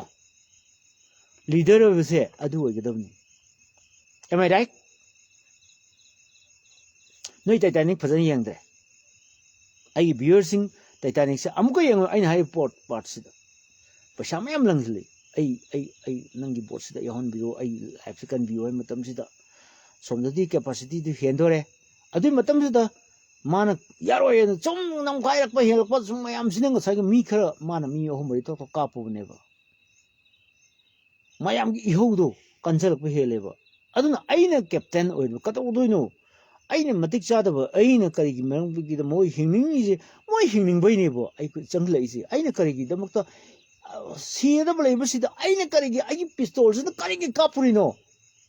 ऐसी आई conscience माँ conscience तो यार तब की दमकता माँ मतन तो सुसाइड तौरी ने मैं आमदे खंग मोय सुसाइड तौरी से करेगी ना तो लीडर से अच्छी होएगा दबा मार सोई करसु मसाना ने आई अमोन हिंग वोय आई हिंग सीजरे माँ मतन सीगिद्रा सुसाइड तौगिद्रा जमीता तोन टाइटैनिक की वारी तो सी चुमद्रा अद आई फिल्म यंग मतम द एस्थेटिक वैल्यू को आई मतम की फिल्म क्रिटिक ने संगाई एक्सप्रेस की को आई ने criticism पीबसे ngakpani ai film critic matam gi ai chingtham ayam sureba ko hana pawmi oidri mamangda ai film critic oirameba pawmi oidri mamangda notice round up yaudri mamangda ai punsi gi ahan madi aina nan ai notice round up ahan banate aina kau gi bani sangai express to aise film gi ai irameba ko film gi ai kalam ma thamaga iramme adu khudong cha da khradagi aina chuti lawramdabanina ai hala adum thabuk tale ai dum tanthore mamdi kaidobu oja surikantana chuti lawge yadaba ai chem tam piramagadi ai sumai tawna ai sumai news program am khasatore aduna ai notice ki taw turum satore aduna ai masi thama khaim kaktodi ai chuti pibiyo na haram taragadi ai je dum sangai da ngsi bo inebako dum aina hai film am yeng matam da ai am kupthaiye film si thematic oidaba se ai ti ngange adugi potu yong academy award taramatoi pangpaga si James Cameron na puthura iba adu kummi ban nupi gadu yam nagna se sisu khanne se Kate Winslet kana no ma se hana oktabi oiram me habako kari gi oirame conditionally yadaba lukhabi din magi ni pasi gi bunate mangan tan mayim palore America da leiba mamdi businessman amada mayim palore ngan tan sei kun sudring da khatpani nako irang kharju to masa je khatjaba madi jagoi sabi ni madi acting yam haiba nupi ni drama artist ne ko ada magi wakhalon do businessman do wakhalon ko chanarak tabdagi masa nupi ani do purga mapan da lakhiba nupi ne ba adai di hingna ba kai tore moi nai do 2 times mayim pale do lale magi kano da ai life history pare tu pande amuk ni ada maji hingda ba ya da busna situation til mangona compel oilak badagi mase oktabi oire mase porn star oire magi film ja ingwan so ai yengrabani aingwan ke sel erambani mangre blue film kuma meba mase ada blue film si noma nipa si dum khar dum ngawidana nipa si khar dum pam ngawsana di hai che dum yengmane blue si dum yengna bane ba ada James Cameron na magi blue film si urubani da aina putoke khaliba 2012 da thokkiba thodok reality the best over Titanic abu posakse sinam na heroine leire ai ma ga wari sagen mar koiti thirekpane ba James Cameron thingnam dragadi ngasi bawda Rose sagiba Kate Winslet phawbusung moi oktabi oina sum leram ba yai mai bo si mangam ba luck ai si matter of chance matter of luck ai dem nai na bane apom su phatab cham nai na bane lai am pa bane film mai khar yeng ba mi na khadi khangani ko muna taw phatta bari na te se adai di kai dawi wari sare phange ai nang film akhanna ba ma kumhalani aseng ba reality ni 2012 ta enta Atlantic Ocean da lukhiba jahaz amagi akan aba jahaz achobo magi wari ni Titanic lukhibagi wari the based over story romance full romance oiba hero su phange nanga pawada no poi hai nipati maming hai ko aduna masagi masu haraure ko ma nangi punsi ina khange nangi adom da sum chakitari nangi punsi che nang na jani pi ani chu thak pangmroi hayeng nangumna moisu oktabi ohengadra aduna nangi life se change tawna bai damukta ai nangonda offer se pirage nang phadun film se kumo hai kansida dawdo nangi hanagi lifestyle do nang porn star oibdi amana yararoi nang life se pura change tawro hai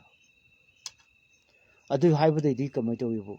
yes sir ai soidrma ai change tawjarage ai hanagi life sidi ai situation compel tawda icha singji thakte adawgi ai ta sing sigi paisa se har sawbani na moina blue film gi ai assignment se lawrubani hojiti ai hamana kumaroi haireba madilana ai stallion rambu bo kumamane he film am leibani adum yawbani no ne ta thiyo yawbani India Manipur adi ka pak phangdabani ko leibani kese leibani adai afau mi sing ji hana kai darum ke si ai dilam nei nei ko wal ga afau series lai nei da bani pa ne ba isu ko ai sagi wari li si di ai nu pi am ko era me nu pi zela me to ye na ye ko si ka pau smer tan ai wari ma kha ta ja ke ji gi oina kapsil pa tibai kon sing oi tan bani loina sien khre hojik khara tapthare mayam ba si ai na ngo si lok thoke ai lok thokre thank you so much es lamjing bo maitai lami thongna yamna thagali adu angang sing do athu matam da phangna bong to honau ngamna ba moi do foi ge lakera thokra no thokpa to yes April 15 1912 hai ge da bani ta ton April 15 1912 1912 ai hai gum to male adu April 15 du di kaw ro ba ina April 15 yes lukibuna mituni jamsum bane ko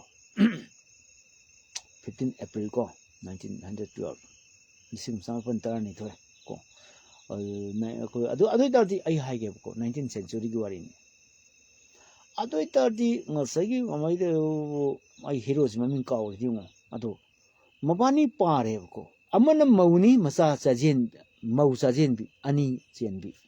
my life sengdo ni haigre ado maase mi phaba se maheba maase Kate Winslet sin masak phajabai muthakta madi matamdo chai kullok ma thoira to khotang hari ni ko ko 1996 da ma se 96 film ni 97 film ni na adidi mabani se friend went in haleba mai koksi yong ne mai koksi yong ba James Cameron si mai koksi ani si hana pachana tin halage mabani si pura mamana do no ko lo na tin bu re ba deki uncle Leo ko uncle Leo na uncle Leo na machana pi ani si moi mapa dong tin mapa dong to khle moi mapa dong ko tam na mai pa yan bi ne bo uncle Leo to kano chocolate lebi yo na adam inya video ne to si ada ma so mai machana pi pakhang ni ko ma di pure pakhang ni ko ma di mai film do live do mai reality ni asa mai reality ni ko ada my character tu ne ba mai ka to asem mo ne ma di ma nang sa mi mithai khan lebi ma ka chocolate lebi so mai ka na adu ki man se yeng ni director na nam de mang da hana to li ne si pose attachments lak na wi da mak family ma le na do de adi di Islam ning ba yam kan no ri ko aduna phangba khongul liri phangnaba khongul liri ko sembi mapuna thojan biduna soida ngamdana phangbo oijerage good amukasu double thumb ni pa tho ko maite di khara sadalan da thobune ko British ka lamba tawna ki ba maite ne adugi matakta ko kanam ki dabane ha thang na haidat na ni na leigiba thangal general hoigi moi masam su sada nu da ne khoisi ko ha pona burjaba sigi thangal general hoigi ipu thangal gi aduga BT kendra jil hoigi kambu pok khiba adu maitei ne khara I je khara thobune ko aduna akoi degi kanu na kachu hen ba te Irish kampu ka chu hen ba te ajuko koi kanu singna akoi gi Jews kampu ka chu hen ba te Korea na kachu hen ba te Japanese ne kachu hen ba te koi Mongol lai gi macha ne koi na pura onare aduna khat tawro adege mo makha ta jarake aduna Titanic se moine academic 11 academic award phang bai maram se ekoi meitai nai na yam kana ga ne ko matin sili do mi human nature ne magi class 2 meeting ne tong job ne aina mu masin thiris na ai family se kitang chakhota bagi ne example ne mak ka be kam ngang do kha broken family de horok pagi thadok on the habit to ne aina is understand to ko mayam ko Leonardo DiCaprio Jack ko yes summe pramanda yam chumna haibe khre aduna ngasai ko maito ke ma di tokpa mi makal yamna phaba ba ai mai blood diamond si yeng ba kappe ba magi sacrifice ko do ha blood diamond yang kan da ai kappe ba aseng ba thokpu man ba do adumai tawdna ai ngasai wari lo sanjarake Kuina masi mapani tinno chai taram tinareba mapani longna de film de longna re ko maseng longna de ko adu moi mapa sa thado umdre angang ni dudi nipim chani dudi sum chau chele uncle Leo dui father one gre adu USA da mapani se lohonge ko chai tara gi matungda Titanic nama matung chai tara ki matung da mabani se love marriage to threeba thungnare USA da settle to khre masi kanana haige bu ekoi kanone li ba magi interview am ka channel amada aise Kate Winslet ki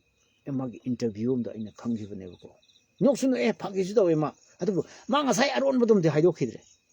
ai adu agi ai porn star ora me dum de haido khre aduna item tijan mane mi am na wa am hairo ju ai de tijan leba akoi sim na wa am hairo ka chu sim ki character di tijan ne bai ade home minister amisa mar kanong ngang so home minister ji kamai hore gan at example ni ha je mim na wam hairaba Dr. Dhanbi na wa khan ngang raba ko ai Dr. Dhanbi maram da thijala kane ko ma kai chalui kai tawri ma kai tawri ma kayam thamui chengmi na ware example ni ha je to adegi Mahatma Gandhi ji am father of the nation ha idna kari gi damakta mana kanu bar sanga kano setpi bra litpi adagi bra ga litpa panty ga litpa nupi do kamai to kolami ba adu photo do moi spy mayam sina spy cameraman pai mayam sina kari gi thagalai ba father of the nation salak sare nupi do khwai cho poirame aduna masi aidi I'm the king of truth ai asum boloi ngangani asum badam haigani ko akoi su nupi do chopada number 1 oirame kanda one ko hujitabu aigi life se change to thoge nupi ngang samna bu ai punsi da mai pa khunga maroi na ai ga chamba mai kai da ai na thangi bu khong thang telephone number nupi gi am lai kai no da ka li ai ka do call to toino ha chum di akoi lanche mi na ha to re mi wa ta ai nupi to wari saya pote nang nupi ko e baba baba nupi ko e ra ha nang kana ko ino ai karai de no mai na pa bi ni phone to jirak pani na hekta bera kai ba hekta bera kai ba mi me somdai palen gi mi ai live yeng bai nungai to mera pai ne phone tawjira photo ai na pi koi aduna ai makan da wala ai aduna na pi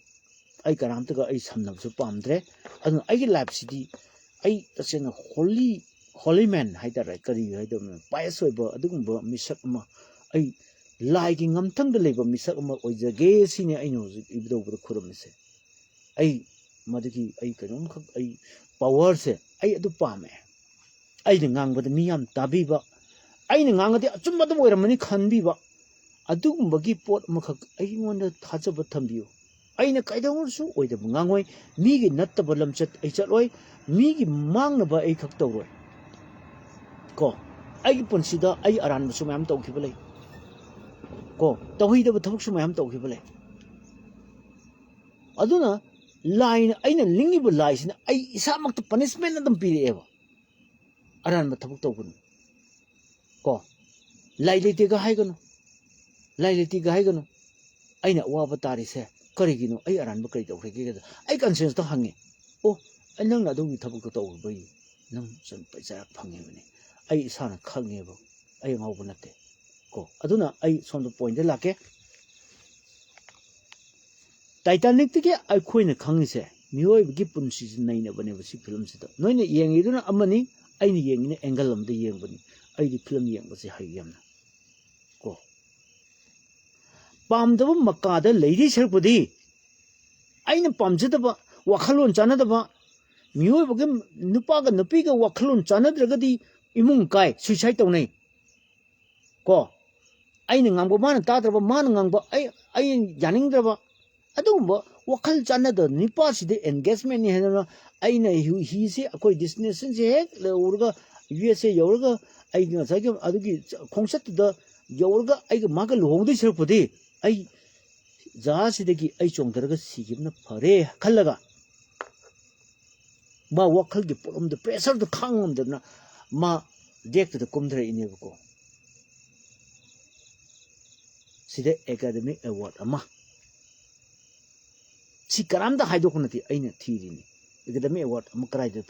mafam tarama thoi jikit ai loin film je hanjalna yenga academy award asi mafam je karama pi judge jury ne kamai pi reino gan ai kumna yengbani pane ba mayam ne yengde Titanic ki adu pai yengni no te ada man haidana mi ma togunu haibase haide na ithak ipom yam kalli yam ingi dang haidana nang achungdagi nang flex of nang ice mayam je nang ona na saloi thinjil ha to nang chi ga ne kayam wana nang sigani keli dana psychological treatment ne toido aduna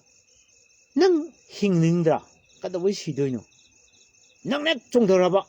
ai chongdra kan nang tung ai su sini hi seminani changminani ai ready feel thoidana to romantic scene a friend in need is a friend indeed asengba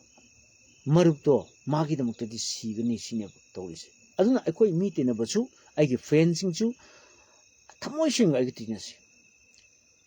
farak turak tawnagumsi thamoi sing aigi tinasi lifetime tinasi aigi life se life is dynamic see this is my quote ai english quote semba hai life is dynamic haipani masi aina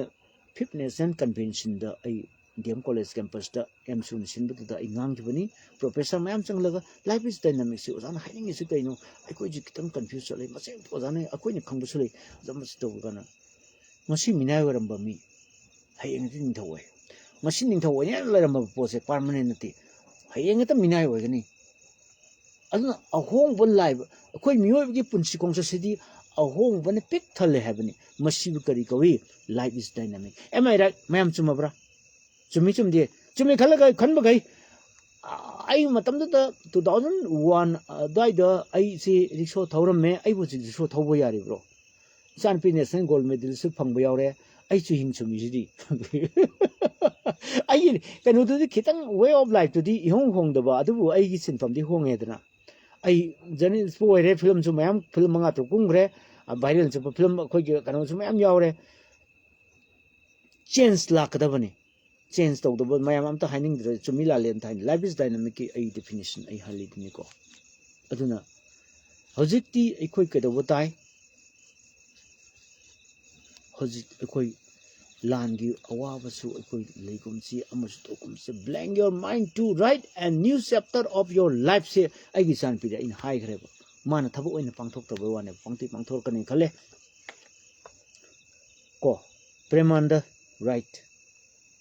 blank your mind to write a new chapter of your life say applicable oi re hande ki matang sida moina afspa thamke thamsnu bjp na koi loina hat ki cookie mukot sinage raga moi tawrang ba tawsnu let them do whatever they like ai khoi gi di mind se refresh to se bro dinamani moyang them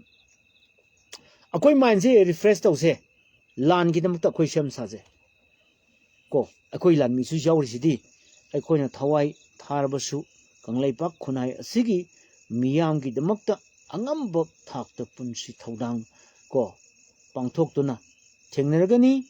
ꯃꯤꯌꯥꯝꯒꯤ ꯊꯧꯖꯥꯜ ꯃꯤꯅꯨꯡꯁꯤꯒ ꯂꯣꯏꯅꯅ ꯑꯩꯈꯣꯏ ꯃꯁꯦꯜ ꯂꯤꯡꯖꯦꯜ ꯃꯥꯟꯅꯁꯤ ꯑꯩꯈꯣꯏ ꯋꯥꯈꯜ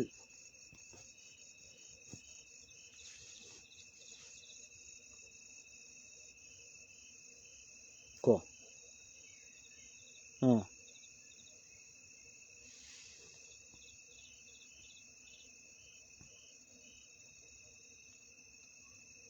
ꯑꯩꯈꯣꯏ ꯃꯁꯦꯜ ꯂꯤꯡꯖꯦꯜ ꯃꯥꯟꯅꯔꯁꯤ ꯑꯩꯈꯣꯏ ꯋꯥꯈꯜ ꯇꯥꯃꯤꯟꯅꯔꯁꯤ ꯀꯣ ꯃꯤꯌꯥꯝꯅꯁꯨ ꯑꯩꯈꯣꯏꯕꯨ ꯑꯉꯝꯕ ꯊꯥꯛꯇ ꯇꯦꯡꯕꯥꯡꯕꯤꯔꯛꯎ ꯑꯩꯈꯣꯏꯒꯤ ꯏꯄꯥ ꯏꯄꯨꯒꯤ ꯊꯧꯅꯥ ꯂꯤꯡꯖꯦꯜ ꯃꯥꯟꯅꯔꯁꯤ ꯀꯣ ꯎꯠꯃꯤꯟꯅꯁꯤ ꯃꯩꯇꯩ ꯃꯄꯥꯡꯒꯜ ꯀꯜꯂꯛꯄꯗꯒꯤ ꯀꯣ ꯂꯩꯉꯥꯛꯅ ꯃꯤꯊꯤꯕꯣꯡ ꯃꯤꯇꯝꯕꯥꯜ ꯑꯣꯏꯕꯗꯒꯤ ꯀꯨꯀꯤꯒꯤ ꯃꯐꯝꯁꯤꯡꯗ ꯆꯪꯕ ꯌꯥꯗꯕꯅ ꯑꯩꯈꯣꯏ ꯂꯣꯏꯁꯤꯟꯅꯕ ꯀꯣ ꯇꯧꯅꯤꯡꯕ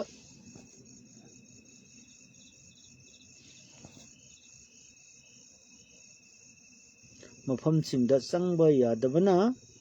ꯑꯩꯈꯣꯏ ꯂꯣꯏꯁꯤꯟꯅꯕ ꯊꯧꯔꯥꯡꯕ ꯇꯧꯕ ꯌꯥꯅꯕ ꯁꯤ ꯀꯣ ꯑꯁꯤ ꯊꯝꯂꯛꯂꯤꯕꯁꯤꯅꯤ ꯋꯥꯈꯜ ꯇꯥꯃꯤꯟꯅꯁꯤ ꯑꯩꯈꯣꯏꯒꯤ ꯑꯄꯨꯟꯕ ꯈꯨꯟꯅꯥꯏ ꯑꯁꯤꯕꯨ ꯊꯨꯒꯥꯏꯅꯕ ꯀꯟꯅ ꯍꯣꯠꯅꯔꯛꯂꯤ ꯀꯟꯃꯤꯟꯅꯁꯤ ꯑꯁꯤꯗ ꯑꯩ ꯁꯄ꯭ꯂꯤꯃꯦꯟ ꯑꯝꯇ ꯑꯩꯈꯣꯏ ꯏꯅꯥꯎꯕꯨꯡ ꯋꯥꯐꯝꯁꯤꯗ ꯇꯧꯖꯔꯒꯦ ꯑꯩ ꯃꯔꯤ ꯂꯩꯅꯕꯁꯤꯡꯒ ꯑꯩ ꯋꯥꯔꯤ ꯀꯟꯅ ꯁꯥꯟꯅꯔꯤ ꯃꯔꯝꯗꯤ ꯑꯩꯈꯣꯏꯒꯤ ꯋꯦ ꯑꯥꯎꯠ ꯑꯃꯈꯛ ꯑꯩꯈꯣꯏꯒꯤ ꯂꯝꯕꯤ ꯑꯃꯈꯛ ꯂꯥꯛꯀꯅꯦꯕꯀꯣ ꯑꯩꯒꯤ ꯂꯥꯏꯐꯁꯤ ꯉꯁꯤꯗꯤ ꯌꯥꯝ ꯃꯔꯨ ꯑꯣꯏꯕ꯭ꯔꯥꯅ ꯈꯜꯂꯤ ꯁꯤꯌꯔ ꯇꯧ ꯀꯩꯁꯨ ꯀꯥꯏꯗꯦ ꯕꯤꯖꯦꯄꯤꯁꯨ ꯇꯥꯁꯅꯨ ꯕꯤꯖꯦꯄꯤ ꯌꯧꯅꯕ ꯁꯤꯌꯔ ꯇꯧꯕꯤꯌꯨ ꯀꯔꯤꯒꯤꯅꯣ ꯑꯩ ꯉꯁꯥꯏ ꯋꯥꯔꯅꯤꯡꯗꯣ ꯃꯣꯏꯗ ꯄꯤꯅꯅꯕꯅꯤ ꯀꯣ ꯑꯩ ꯐꯥꯕ ꯀꯩꯁꯨ ꯌꯥꯔꯣꯏ ꯃꯔꯝꯗꯤ ꯀꯩꯅꯣꯕꯨ ꯑꯩꯗꯤ ꯈꯥꯏꯗꯦꯝ ꯃꯅꯤꯒꯤ ꯄꯥꯕꯨꯡ ꯃꯅꯤꯒꯤ ꯔꯤꯐꯔꯦꯟꯁ ꯂꯧꯔꯒ ꯑꯩꯗꯤ ꯉꯥꯡꯖꯕ ꯋꯥꯗꯅꯤ ꯀꯣ ꯃꯁꯤꯅ ꯑꯩ ꯋꯥꯔꯅꯤꯡ ꯂꯥꯛꯄꯅꯤ ꯀꯣ ꯉꯁꯥꯏꯒꯤ ꯀꯩꯅꯣꯗꯣ ꯋꯥꯔꯅꯤꯡꯒꯨꯝꯕꯅꯤ ꯄꯥꯕꯨꯡ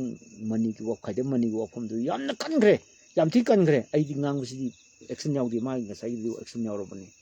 ꯀꯤꯕꯤꯗꯕꯩꯅꯤ ꯕꯤꯖꯦꯄꯤ ꯃꯊꯛꯇ ꯖꯨꯟ 18 ꯍꯧꯔꯤꯁꯦ ꯁꯤ ꯍꯥꯏꯔꯤꯁꯤ ꯂꯣꯏꯔꯕꯅꯤ ꯃꯣꯏ ꯉꯝꯃꯗꯤ ꯄꯥꯕꯨꯡ ꯃꯅꯤ ꯐꯥꯎꯗꯅ ꯁꯤꯅꯤ ꯍꯥꯏꯁꯤꯅꯤ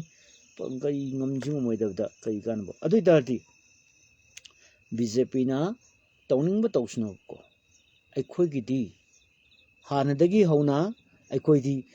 ꯕ꯭ꯔꯤꯇꯤꯁꯇꯒꯤ ꯅꯤꯡꯇꯝꯕ ꯐꯪꯈꯤ ꯏꯟꯗꯤꯌꯥꯗꯩꯁꯨ ꯑꯩꯈꯣꯏ ꯅꯤꯡꯇꯝꯕ ꯐꯪꯕ ꯌꯥꯏꯑꯕꯀꯣ ꯋꯥꯔꯤꯕꯨꯅꯤ ꯑꯩꯅ ꯍꯥꯏꯔꯤꯁꯦ ꯁꯨꯝ ꯍꯦꯟꯖꯜꯂꯛ ꯇꯥꯔꯗꯤ ꯑꯩꯈꯣꯏꯒꯤꯗꯤ ꯑꯗꯨꯝ ꯃꯁꯤ ꯀꯩꯅꯣꯗꯩ ꯍꯥꯏꯔꯕꯅꯤ ꯑꯩꯈꯣꯏ ꯐꯦꯁꯕꯨꯛꯇ ꯃꯌꯥꯝ ꯀꯃꯦꯟ ꯄꯥꯕꯗꯩ ꯈꯣꯝꯖꯤꯜꯂꯛꯄꯅꯤ ꯁꯤꯅ ꯌꯥꯗ꯭ꯔꯒꯗꯤ ꯑꯩꯈꯣꯏ ꯑꯣꯜꯇꯔꯅꯦꯇꯤꯚ ꯑꯃ ꯊꯤꯕ ꯇꯥꯕ ꯑꯩꯈꯣꯏ ꯃꯤ ꯃꯈꯥꯗ ꯁꯨꯝ ꯂꯩꯔꯒ ꯁꯨꯝ ꯀꯩꯅꯣꯁꯤꯗ ꯃꯖꯔ ꯑꯦꯒ꯭ꯔꯤꯃꯦꯟꯗ ꯄꯣꯠ ꯃꯌꯥꯝ ꯌꯥꯎꯕꯅꯦꯕꯀꯣ ꯉꯁꯤꯐꯥꯎ ꯊꯕꯛ ꯑꯣꯏꯅ ꯄꯥꯡꯊꯣꯔꯛꯇꯕꯅꯦ ꯃꯖꯔ ꯑꯦꯒ꯭ꯔꯤꯃꯦꯟꯁꯤꯗ ꯏꯟꯗꯤꯌꯥꯒꯤ ꯃꯅꯨꯡꯗ ꯂꯩ ꯇꯥꯔꯗꯤ ꯐꯤꯕꯥ ꯅꯨꯡꯗ ꯆꯪꯈꯤ ꯇꯥꯔꯒꯗꯤ ꯃꯇꯝꯗꯨꯗ ꯑꯩꯈꯣꯏ ꯃꯤꯌꯥꯝꯅ ꯁꯨꯡꯌꯥ ꯌꯥꯗꯕꯅꯤ ꯕꯣꯙꯆꯟꯗ꯭ꯔ ꯃꯍꯥꯔꯥꯖꯇꯨ ꯁꯤꯂꯣꯡꯗ ꯅꯝꯐꯨꯗ ꯁꯥꯏꯟ ꯇꯧꯍꯟꯕꯅꯤ ꯒꯟ ꯄꯣꯏꯟꯗ ꯀꯅꯥꯅ ꯁꯔꯗꯥꯔ ꯚꯜꯂꯚꯥꯏ ꯄꯇꯦꯜ ꯕꯤ ꯖꯦ ꯄꯤꯒꯤ ꯃꯔꯨꯑꯣꯏꯕ ꯊꯧꯃꯤ ꯀꯣ ꯁꯔꯗꯥꯔ ꯚꯜꯂꯚꯥꯏ ꯄꯇꯦꯜꯅ ꯀꯣ ꯑꯩꯈꯣꯏꯒꯤ ꯑꯥꯏꯔꯟ ꯃꯦꯟ ꯍꯥꯏꯔ ꯈꯪꯅꯕ ꯅꯤꯄꯥꯗꯨꯅ ꯏꯟꯗꯤꯌꯥꯒꯤ ꯑꯥꯏꯔꯟ ꯃꯦꯟ ꯍꯥꯏꯔꯤꯕ ꯅꯤꯄꯥꯗꯨꯅ ꯅꯝꯐꯨꯗ ꯁꯥꯏꯟ ꯇꯧꯍꯟꯒꯅꯤꯀꯣ ꯃꯁꯥꯅ ꯌꯥꯕꯗꯤ ꯅꯠꯇꯦ ꯄꯕ꯭ꯂꯤꯛꯀꯤ ꯑꯌꯥꯕꯁꯨ ꯂꯧꯗꯦ ꯀꯣ ꯄꯕ꯭ꯂꯤꯛꯀꯤ ꯃꯦꯟꯗꯦꯠ ꯄꯤꯈꯤꯗꯦꯕꯀꯣ ꯑꯗꯨꯃꯥꯏꯅ ꯇꯧꯗꯅ ꯍꯧꯖꯤꯛꯁꯨ ꯃꯩꯇꯩ ꯃꯤꯌꯥꯝꯒꯤ ꯑꯌꯥꯕ ꯀꯩꯒꯨꯝꯕ ꯑꯝꯇ ꯂꯧꯕ ꯂꯩꯇꯦ ꯇꯧꯅꯤꯡꯕ ꯇꯧꯔꯤ ꯕꯤ ꯖꯦ ꯄꯤ ꯒꯚꯔꯟꯃꯦꯟꯁꯤ 2 times ꯃꯣꯏꯅ ꯃꯥꯏꯊꯤꯗꯣꯏꯁꯤ ꯑꯩꯈꯣꯏ ꯃꯤ ꯁꯤꯕ ꯌꯥꯏ ꯑꯩꯈꯣꯏ ꯍꯟꯗꯛ ꯃꯤ ꯌꯥꯝ ꯁꯤꯕ ꯌꯥꯏꯀꯣ ꯀꯪꯂꯥ ꯃꯃꯥꯡꯗ ꯉꯁꯥꯏ ꯑꯩꯒꯤ ꯋꯥꯐꯝꯗꯨ ꯃꯥꯏꯕꯤꯒꯤ ꯋꯥꯐꯝꯗ ꯀꯥꯟꯗ ꯀꯔꯦꯝꯅꯕ ꯌꯥꯎꯏ ꯀꯅꯥꯅꯣ ꯃꯗꯨ ꯑꯝꯇ ꯊꯨꯅ ꯂꯧꯊꯣꯛꯎ ꯀꯔꯤꯅꯣ ꯃꯥꯏꯕꯤ ꯂꯣꯏ ꯇꯣꯡꯉꯦ ꯀꯥꯟꯅ ꯇꯧꯕ ꯃꯗꯨ ꯏꯕꯣꯝꯆꯥ ꯀꯔꯤ ꯀꯅꯥ ꯃꯃꯤꯡꯗꯨ ꯀꯅꯥ ꯑꯉꯥꯎ ꯐꯩ ꯑꯃ ꯃꯥꯜꯂꯗꯅ ꯐꯩꯔꯦꯡ ꯇꯨꯔꯦꯡ ꯇꯧꯒꯅꯨ ꯁꯨꯛꯂꯨꯕ ꯄꯨꯌꯥꯒꯤ ꯋꯥꯕꯨ ꯅꯪꯅ ꯀꯔꯦꯝꯅ ꯇꯥꯔꯗꯤ ꯊꯨꯡꯉꯥꯎ ꯍꯥꯏꯒꯦ ꯅꯪ ꯀꯣ ꯀꯔꯤꯅꯣ ꯑꯗꯨꯃꯥꯏꯅ ꯇꯧꯒꯅꯨ ꯑꯩꯒꯤ ꯄꯣꯁꯇꯒ ꯑꯗꯨꯃꯥꯏꯅ ꯀꯔꯦꯝꯅꯔꯛꯀꯅꯨꯀꯣ ꯑꯩ ꯕ꯭ꯂꯣꯛꯁꯨ ꯇꯧꯔꯗꯕꯅꯤ ꯏꯕꯣꯝꯆꯥ ꯐꯨꯔꯤꯠ ꯁꯥꯐꯝ ꯍꯥꯏꯕ꯭ꯔꯥ ꯀꯩꯅꯣ ꯃꯗꯨ ꯑꯩꯒ ꯅꯪꯒ ꯄꯥꯎ ꯂꯥꯟꯅ ꯈꯟꯅꯔꯦ ꯍꯥꯟꯅ ꯑꯩꯒꯤ ꯐ꯭ꯔꯦꯟ ꯑꯣꯏꯔꯝꯕꯗꯤ ꯅꯪ ꯍꯟꯗꯛ ꯑꯩꯒꯤ ꯂꯥꯏꯐꯁꯨ ꯂꯥꯛꯇꯦ ꯁꯛꯊꯨꯒꯤ ꯊꯕꯛ ꯇꯧꯒꯅꯨ ꯊꯨꯡꯉꯥꯎꯅꯕꯒꯤ ꯊꯕꯛ ꯇꯧꯒꯅꯨ ꯁꯨꯛꯂꯨꯕ ꯑꯩꯅ ꯆꯤꯟꯊꯤꯔꯛꯏꯁꯤ ꯂꯣꯏꯔꯕꯅꯤ ꯀꯣ ꯑꯁꯨꯛꯂꯨꯕ ꯄꯨꯌꯥꯒꯤ ꯋꯥꯐꯝ ꯑꯃꯈꯛ ꯅꯪꯅ ꯀꯔꯦꯝꯅꯔꯤꯕ ꯆꯠꯂꯤꯕ ꯍꯧꯖꯤꯛ ꯄ꯭ꯔꯤꯚꯦꯂꯤꯡ ꯁꯤꯆꯨꯋꯦꯁꯟꯁꯤꯗ ꯅꯪ ꯌꯦꯡꯉꯣ ꯍꯥꯏꯕ ꯑꯩꯈꯣꯏ ꯃꯥꯏꯕꯤ ꯅꯠꯇꯦ ꯃꯥꯏꯕꯁꯨ ꯅꯠꯇꯦꯕ ꯀꯣ ꯑꯩ ꯑꯦꯁꯇ꯭ꯔꯣꯂꯣꯖꯔꯁꯨ ꯅꯠꯇꯦꯕ ꯑꯗꯨ ꯃꯤꯒꯤ ꯄꯨꯌꯥꯒꯤ ꯋꯥꯐꯝ ꯑꯃꯈꯛ ꯀꯪꯂꯥ ꯃꯅꯨꯡꯗ ꯃꯩꯕꯨꯜ ꯇꯥꯔꯅꯤ ꯍꯥꯏꯕꯅꯤ ꯑꯗꯨꯒ ꯀꯩꯅꯣꯈꯩ ꯑꯩꯈꯣꯏ ꯀꯔꯤ ꯍꯥꯏꯇꯥꯔꯦ ꯃꯌꯥꯡ ꯂꯝꯕꯣꯏꯕꯈꯩ ꯀꯣ ꯃꯌꯥꯡ ꯀ꯭ꯋꯥꯛꯈꯩ ꯇꯣꯡꯖꯩ ꯃꯔꯤꯟ ꯐꯥꯎꯔ ꯆꯦꯟꯈꯤꯅꯤ ꯍꯥꯏꯕꯅꯤ ꯀꯣ ꯖꯤꯔꯤ ꯂꯝꯕꯤꯗ ꯆꯦꯟꯈꯤꯅꯤ ꯍꯥꯏꯕꯅꯦꯕ ꯃꯌꯥꯡꯁꯤꯡꯁꯦ ꯂꯩꯕ ꯉꯝꯗꯗꯅ ꯕꯖꯥꯔ ꯃꯅꯨꯡꯗ ꯕꯣꯝ ꯊꯥꯗꯔꯒꯕꯨ ꯀꯪꯂꯥꯗ ꯅꯠꯇꯦ ꯂꯣꯏ ꯊꯥꯗꯔꯛꯀꯗꯣꯏꯅꯤ ꯍꯥ ꯁꯤꯅꯤꯡꯗꯕꯗꯒꯤ ꯃꯣꯏ ꯆꯦꯟꯈꯤꯅꯤ ꯍꯥꯏꯕꯅꯤ ꯂꯥꯟ ꯀꯟ ꯇꯧ ꯇꯥꯔꯗꯤ ꯃꯣꯏ ꯆꯦꯟꯈꯤꯅꯤ ꯍꯥꯏꯕꯅꯦꯕ ꯁꯤ ꯄꯨꯌꯥꯗ ꯌꯥꯎ ꯂꯩꯔꯝꯃꯕꯅꯦꯕꯀꯣ ꯑꯗꯒꯤ ꯑꯃꯨꯛ ꯀꯔꯤ ꯍꯥꯏꯔꯤ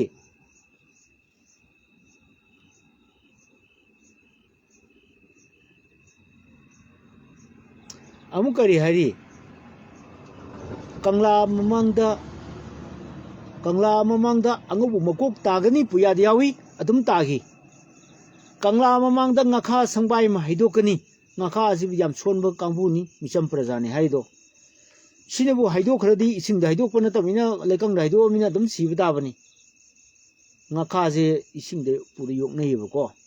ꯀꯪꯂꯥ ꯑꯗꯨ ꯀꯪꯐꯥꯜꯗ ꯍꯩꯗꯣꯛꯄ ꯇꯥꯔꯗꯤ ꯀꯝꯄꯜꯁꯔꯤ ꯁꯤꯒꯅꯦꯕ ꯉꯥꯔꯤ ꯅꯝꯒꯅꯦꯕꯀꯣ ꯄꯨꯝꯊꯒꯅꯦꯕꯀꯣ ꯑꯗꯨ ꯇꯥꯔꯗꯤ ꯀꯪꯂꯥ ꯃꯃꯥꯡꯗ ꯂꯥꯟꯁꯤ ꯐꯖꯅ ꯊꯣꯛꯄ ꯇꯥꯔꯒꯗꯤ ꯁꯤꯗ ꯑꯃ ꯌꯥꯎꯔꯤꯁꯤꯕꯨ ꯀꯨꯀꯤ ꯃꯆꯥꯔꯣ ꯑꯗꯨ ꯀꯅꯥꯅꯣ ꯊꯥꯡ ꯂꯤꯌꯥꯟꯁꯤ ꯀꯨꯀꯤꯅꯤ ꯀꯣ ꯑꯗꯣ ꯅꯪꯅ ꯁ꯭ꯄꯥꯏ ꯑꯣꯏꯗꯣꯔꯤꯔꯥ ꯊꯥꯡꯂꯤꯌꯥꯟꯁꯤ ꯑꯝꯇ ꯁꯦꯡꯗꯣꯔꯛꯑꯣ ꯃꯁꯤ ꯅꯨꯡꯉꯥꯏꯇ꯭ꯔꯦ ꯑꯩꯈꯣꯏ ꯁꯤꯗꯤ ꯑꯩꯈꯣꯏ ꯃꯩꯇꯩꯒꯤ ꯑꯣꯏꯕ ꯑꯔꯨꯕ ꯋꯥ ꯈꯔ ꯈꯟꯅꯕꯅꯤ ꯃꯁꯤꯗꯤ ꯐꯖꯗ꯭ꯔꯦ ꯀꯣ ꯊꯥꯡꯂꯤꯌꯥꯟꯁꯤ ꯀꯨꯀꯤꯅꯦꯅ ꯂꯧꯋꯦ ꯀꯣ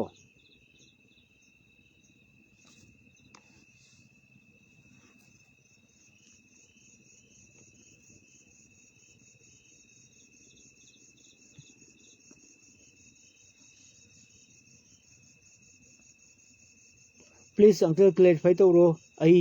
ꯑꯗꯨꯒꯨꯝꯕ ꯇ꯭ꯔꯥꯏꯕꯅꯤ ꯑꯗꯨꯗꯤ ꯑꯗꯨꯝ ꯍꯥꯏꯕꯤꯔꯛꯑꯣ ꯃꯩꯇꯩꯒꯤ ꯋꯥ ꯑꯔꯨꯕ ꯈꯟꯅꯕꯗꯗꯤ ꯌꯥꯎꯁꯟꯕꯤꯔꯛꯀꯅꯨ ꯐꯔꯛ ꯇꯥꯅꯤ ꯀꯣ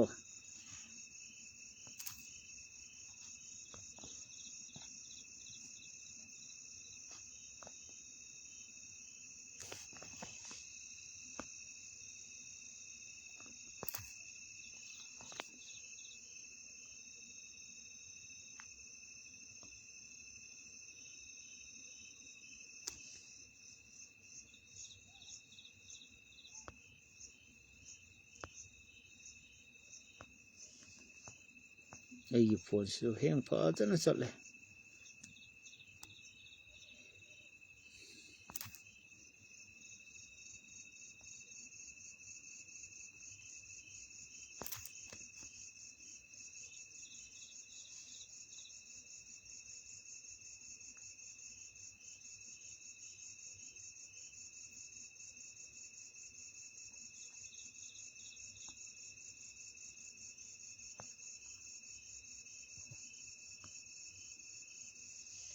ai silent nga to lege ko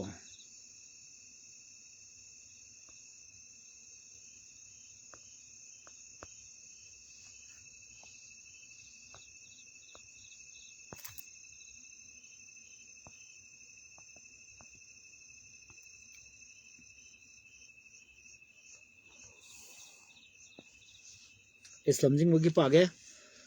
asing ba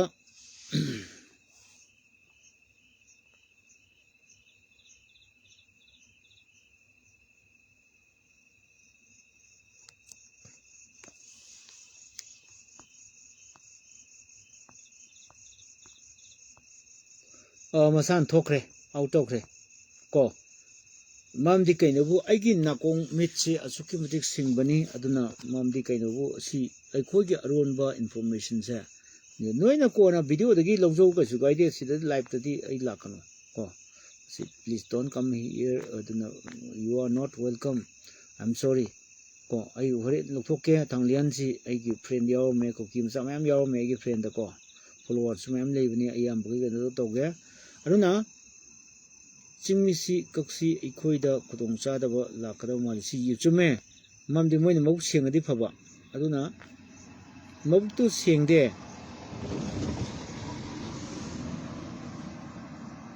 yaiga puksen sengatina sebani da ikhoi thabuk tawsin aseng bhaibada karigi phaba makhoigi thauna de thokpa ngamdana miyamna khara pendaba asengba haibada makhoina ko onabada kari torladi moisu ikhoina warakpang yai ngammi aduni ki ganu mayamba tawriba thabukse kanglaiza ama oina ko ikoi tawdini aduna ngasa yamna phajai thank you aigona garage obaida mo taisu kide aduna BJP de warning tawrini kaino ma taw haidana maitai miyam se kannabaida mo singkong nya chalo police sing ju kai maya pai bi ngau so mera pai bi ju loin lo khau bu yaw su lo ikoi chaningai le di si tare lan di lan ne koi si tare ba ching thi ji cham yaw thane ba ko nuna phibam si yamna soksil lani habani da koi phibam si yam soksil lani aduna masi no to phibam ji ayo re ko nuna ai horen masi ni pa se ai lo tho ge ai si technical ki problem khra le re ko nuna I can I disturb sit away crack I'm disturbed right now. Rena Yanimakai koi life that he koi meeting I am some video auto community from Canada Masi koi meeting that you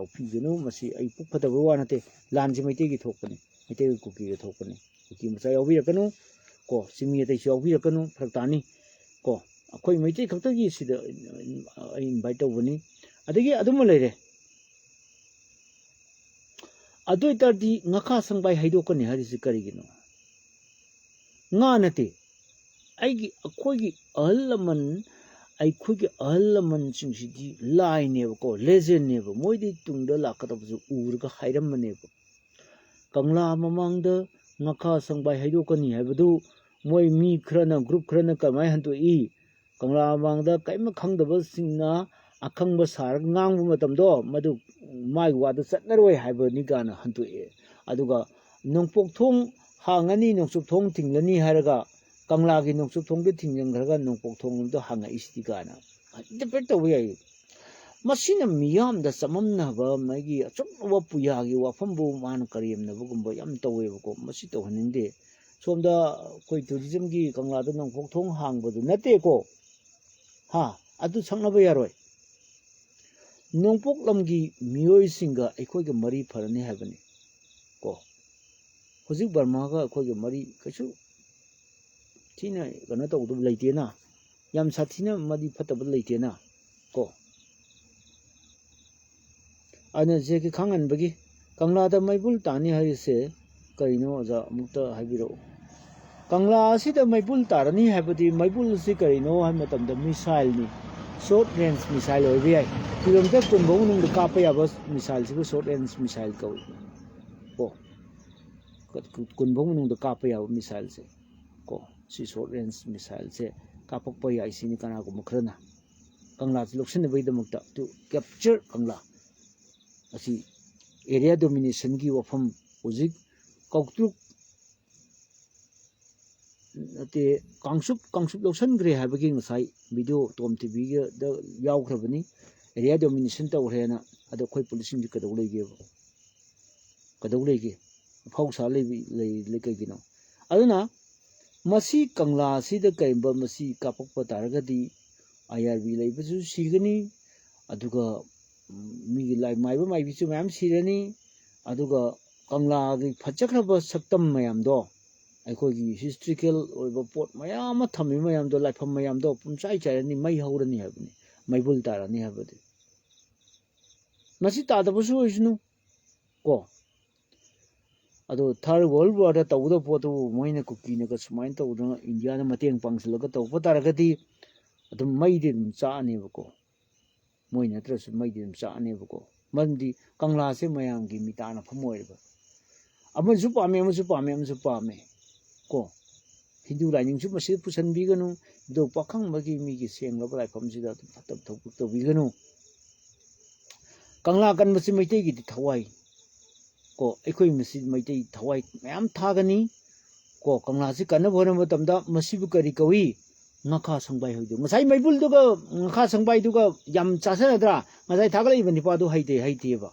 haitabai aina supplement piri ne ko adum karem nari ne ba masmai bi yam yaure si ai karem khangi gana ꯑꯗꯤ bomb ꯆꯥꯏꯕ ꯊꯨꯡꯉꯥꯎꯕꯗꯨ ꯀꯩꯅꯣꯅꯦ ꯃꯥ ꯇꯧꯔꯤꯗꯨꯕꯨ ꯐꯩꯌꯦꯡꯒ ꯇꯨꯔꯦꯡꯒ ꯃꯥ ꯂꯧꯊꯣꯛꯑꯣ ꯍꯥꯏꯕꯅꯤ ꯄꯣꯁꯇꯣ ꯑꯗꯨꯝꯕ ꯄꯣꯁꯇꯨ ꯃꯥꯒꯤ ꯀꯩꯅꯣꯗꯣ ꯂꯧꯊꯣꯛꯑꯣ ꯍꯥꯏꯕ ꯀꯃꯦꯟꯗꯣ ꯀꯔꯦꯝꯅꯒꯅꯨ ꯍꯥꯏꯕꯅꯤꯗ ꯄꯤꯔꯤꯕ ꯄꯣꯠꯇꯨ ꯀꯔꯤꯅꯣ ꯍꯥꯟꯅ ꯈꯜꯂꯣꯕꯀꯣ ꯑꯩꯈꯣꯏꯗ ꯋꯥꯔꯅꯤꯡ ꯄꯤ ꯇꯥꯔꯗꯤ ꯑꯩꯈꯣꯏꯅ ꯍꯦꯟꯅ ꯆꯦꯛꯁꯤꯟꯒꯗꯕ ꯅꯠꯇ꯭ꯔꯥ ꯑꯦꯁ ꯑꯗꯨ ꯑꯣꯏꯇꯥꯔꯗꯤ ꯑꯩꯈꯣꯏ ꯀꯪꯂꯥꯁꯦ ꯀꯟꯗ ꯌꯥꯗꯦꯅ ꯆꯣꯡꯊꯣꯛꯀꯗꯕ ꯅꯠꯇ꯭ꯔꯥ ꯃꯩꯇꯩ ꯃꯣꯏꯅ ꯃꯁꯤ ꯀꯔꯤꯅꯣ ꯃꯩꯇꯩ ꯄꯨꯌꯥꯒꯤ ꯋꯥꯔꯤꯁꯦ ꯑꯁꯦꯡꯕ ꯑꯣꯏꯗꯣꯏꯔꯣ ꯃꯁꯤ ꯁꯛꯅꯍꯟꯕ ꯌꯥꯏ ꯂꯥꯜꯍꯜꯂꯒ ꯁꯛꯅꯍꯟꯕ ꯌꯥꯏꯀꯣ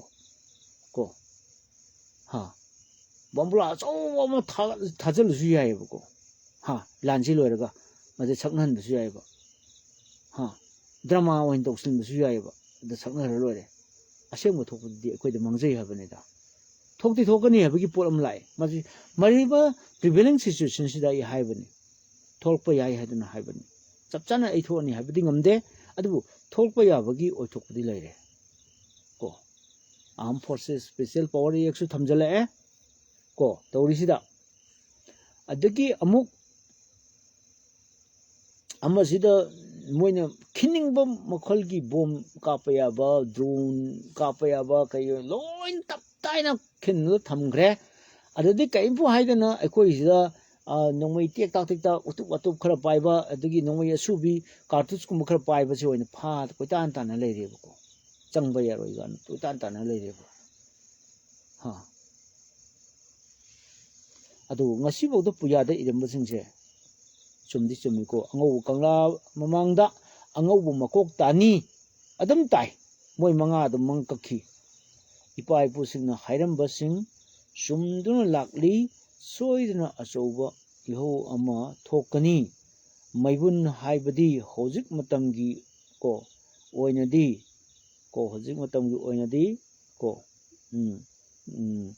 ꯕꯣꯝ ꯇꯣꯞ ꯀꯥꯞꯂꯛꯀꯅꯤ ꯍꯥꯏꯅ ꯊꯝꯕꯤꯔꯝꯕꯅꯤ ꯁꯣꯏꯗꯅ ꯊꯣꯛꯄ ꯌꯥꯅ ꯂꯩꯔꯦ ꯁꯤꯗꯤ ꯁꯤꯆꯨꯋꯦꯁꯟꯁꯤꯗ ꯍꯥꯏꯕꯅꯤ ꯍꯧꯖꯤꯛ ꯄꯨꯂꯤꯁ ꯁ꯭ꯇꯦꯁꯟ 6ꯇ ꯑꯁꯄꯥ ꯆꯠꯅꯔꯤ ꯍꯥꯏꯔꯤꯁꯦ ꯀꯅꯥꯒꯤ ꯑꯣꯏꯖꯕꯅꯣ ꯀꯅꯥꯒꯤ ꯑꯣꯏꯖꯕꯅꯣ ꯍꯧꯖꯤꯛ ꯍꯥꯏꯕꯅꯤ JK ꯈꯪꯍꯟꯕ ꯃꯁꯤ ꯀꯅꯥꯒꯤ ꯑꯣꯏꯖꯕꯅꯣ ꯍꯥꯏ ꯇꯥꯔꯗꯤ ꯃꯁꯤ ꯀꯨꯀꯤꯒꯤ ꯑꯣꯏꯖꯕꯅꯤ ꯍꯥꯏ ꯇꯥꯔꯦ ꯀꯨꯀꯤꯒꯤ ꯑꯣꯏꯖꯕ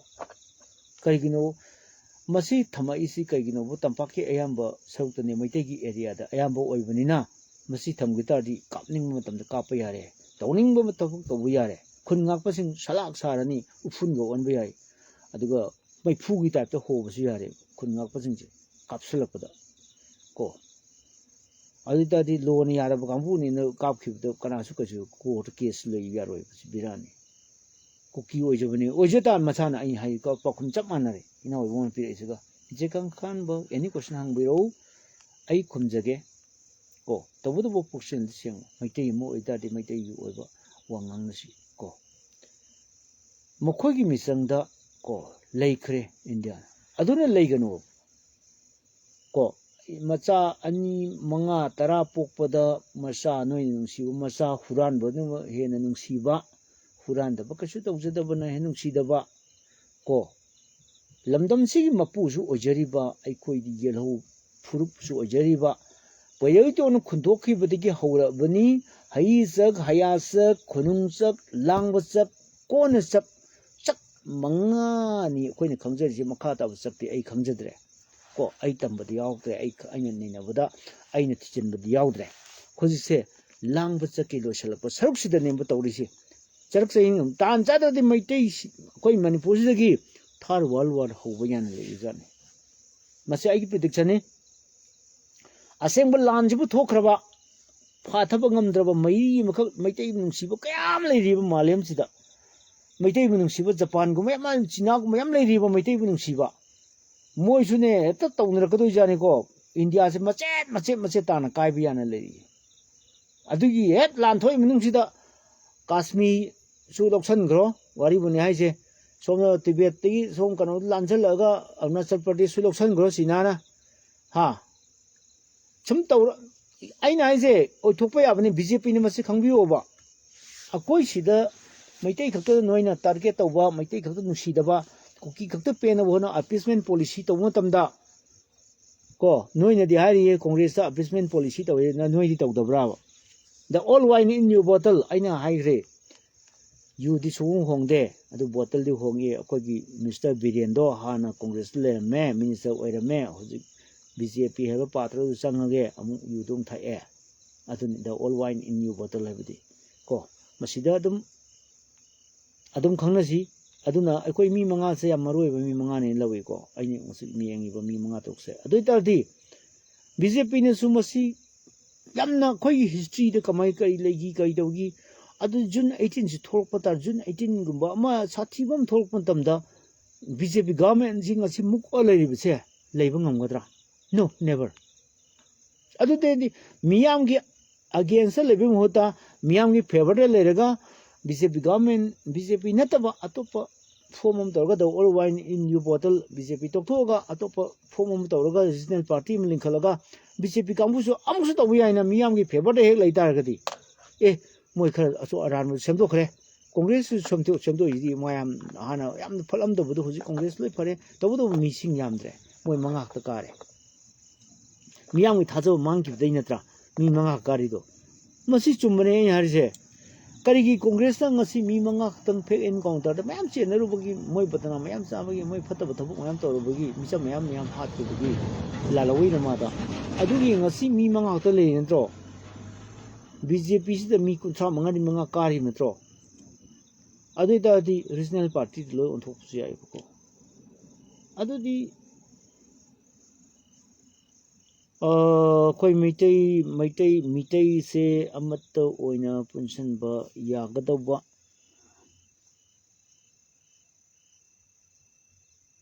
nato oina punsan ba yagadawa lambi se kanana lu chingani waja as adudi yam luri he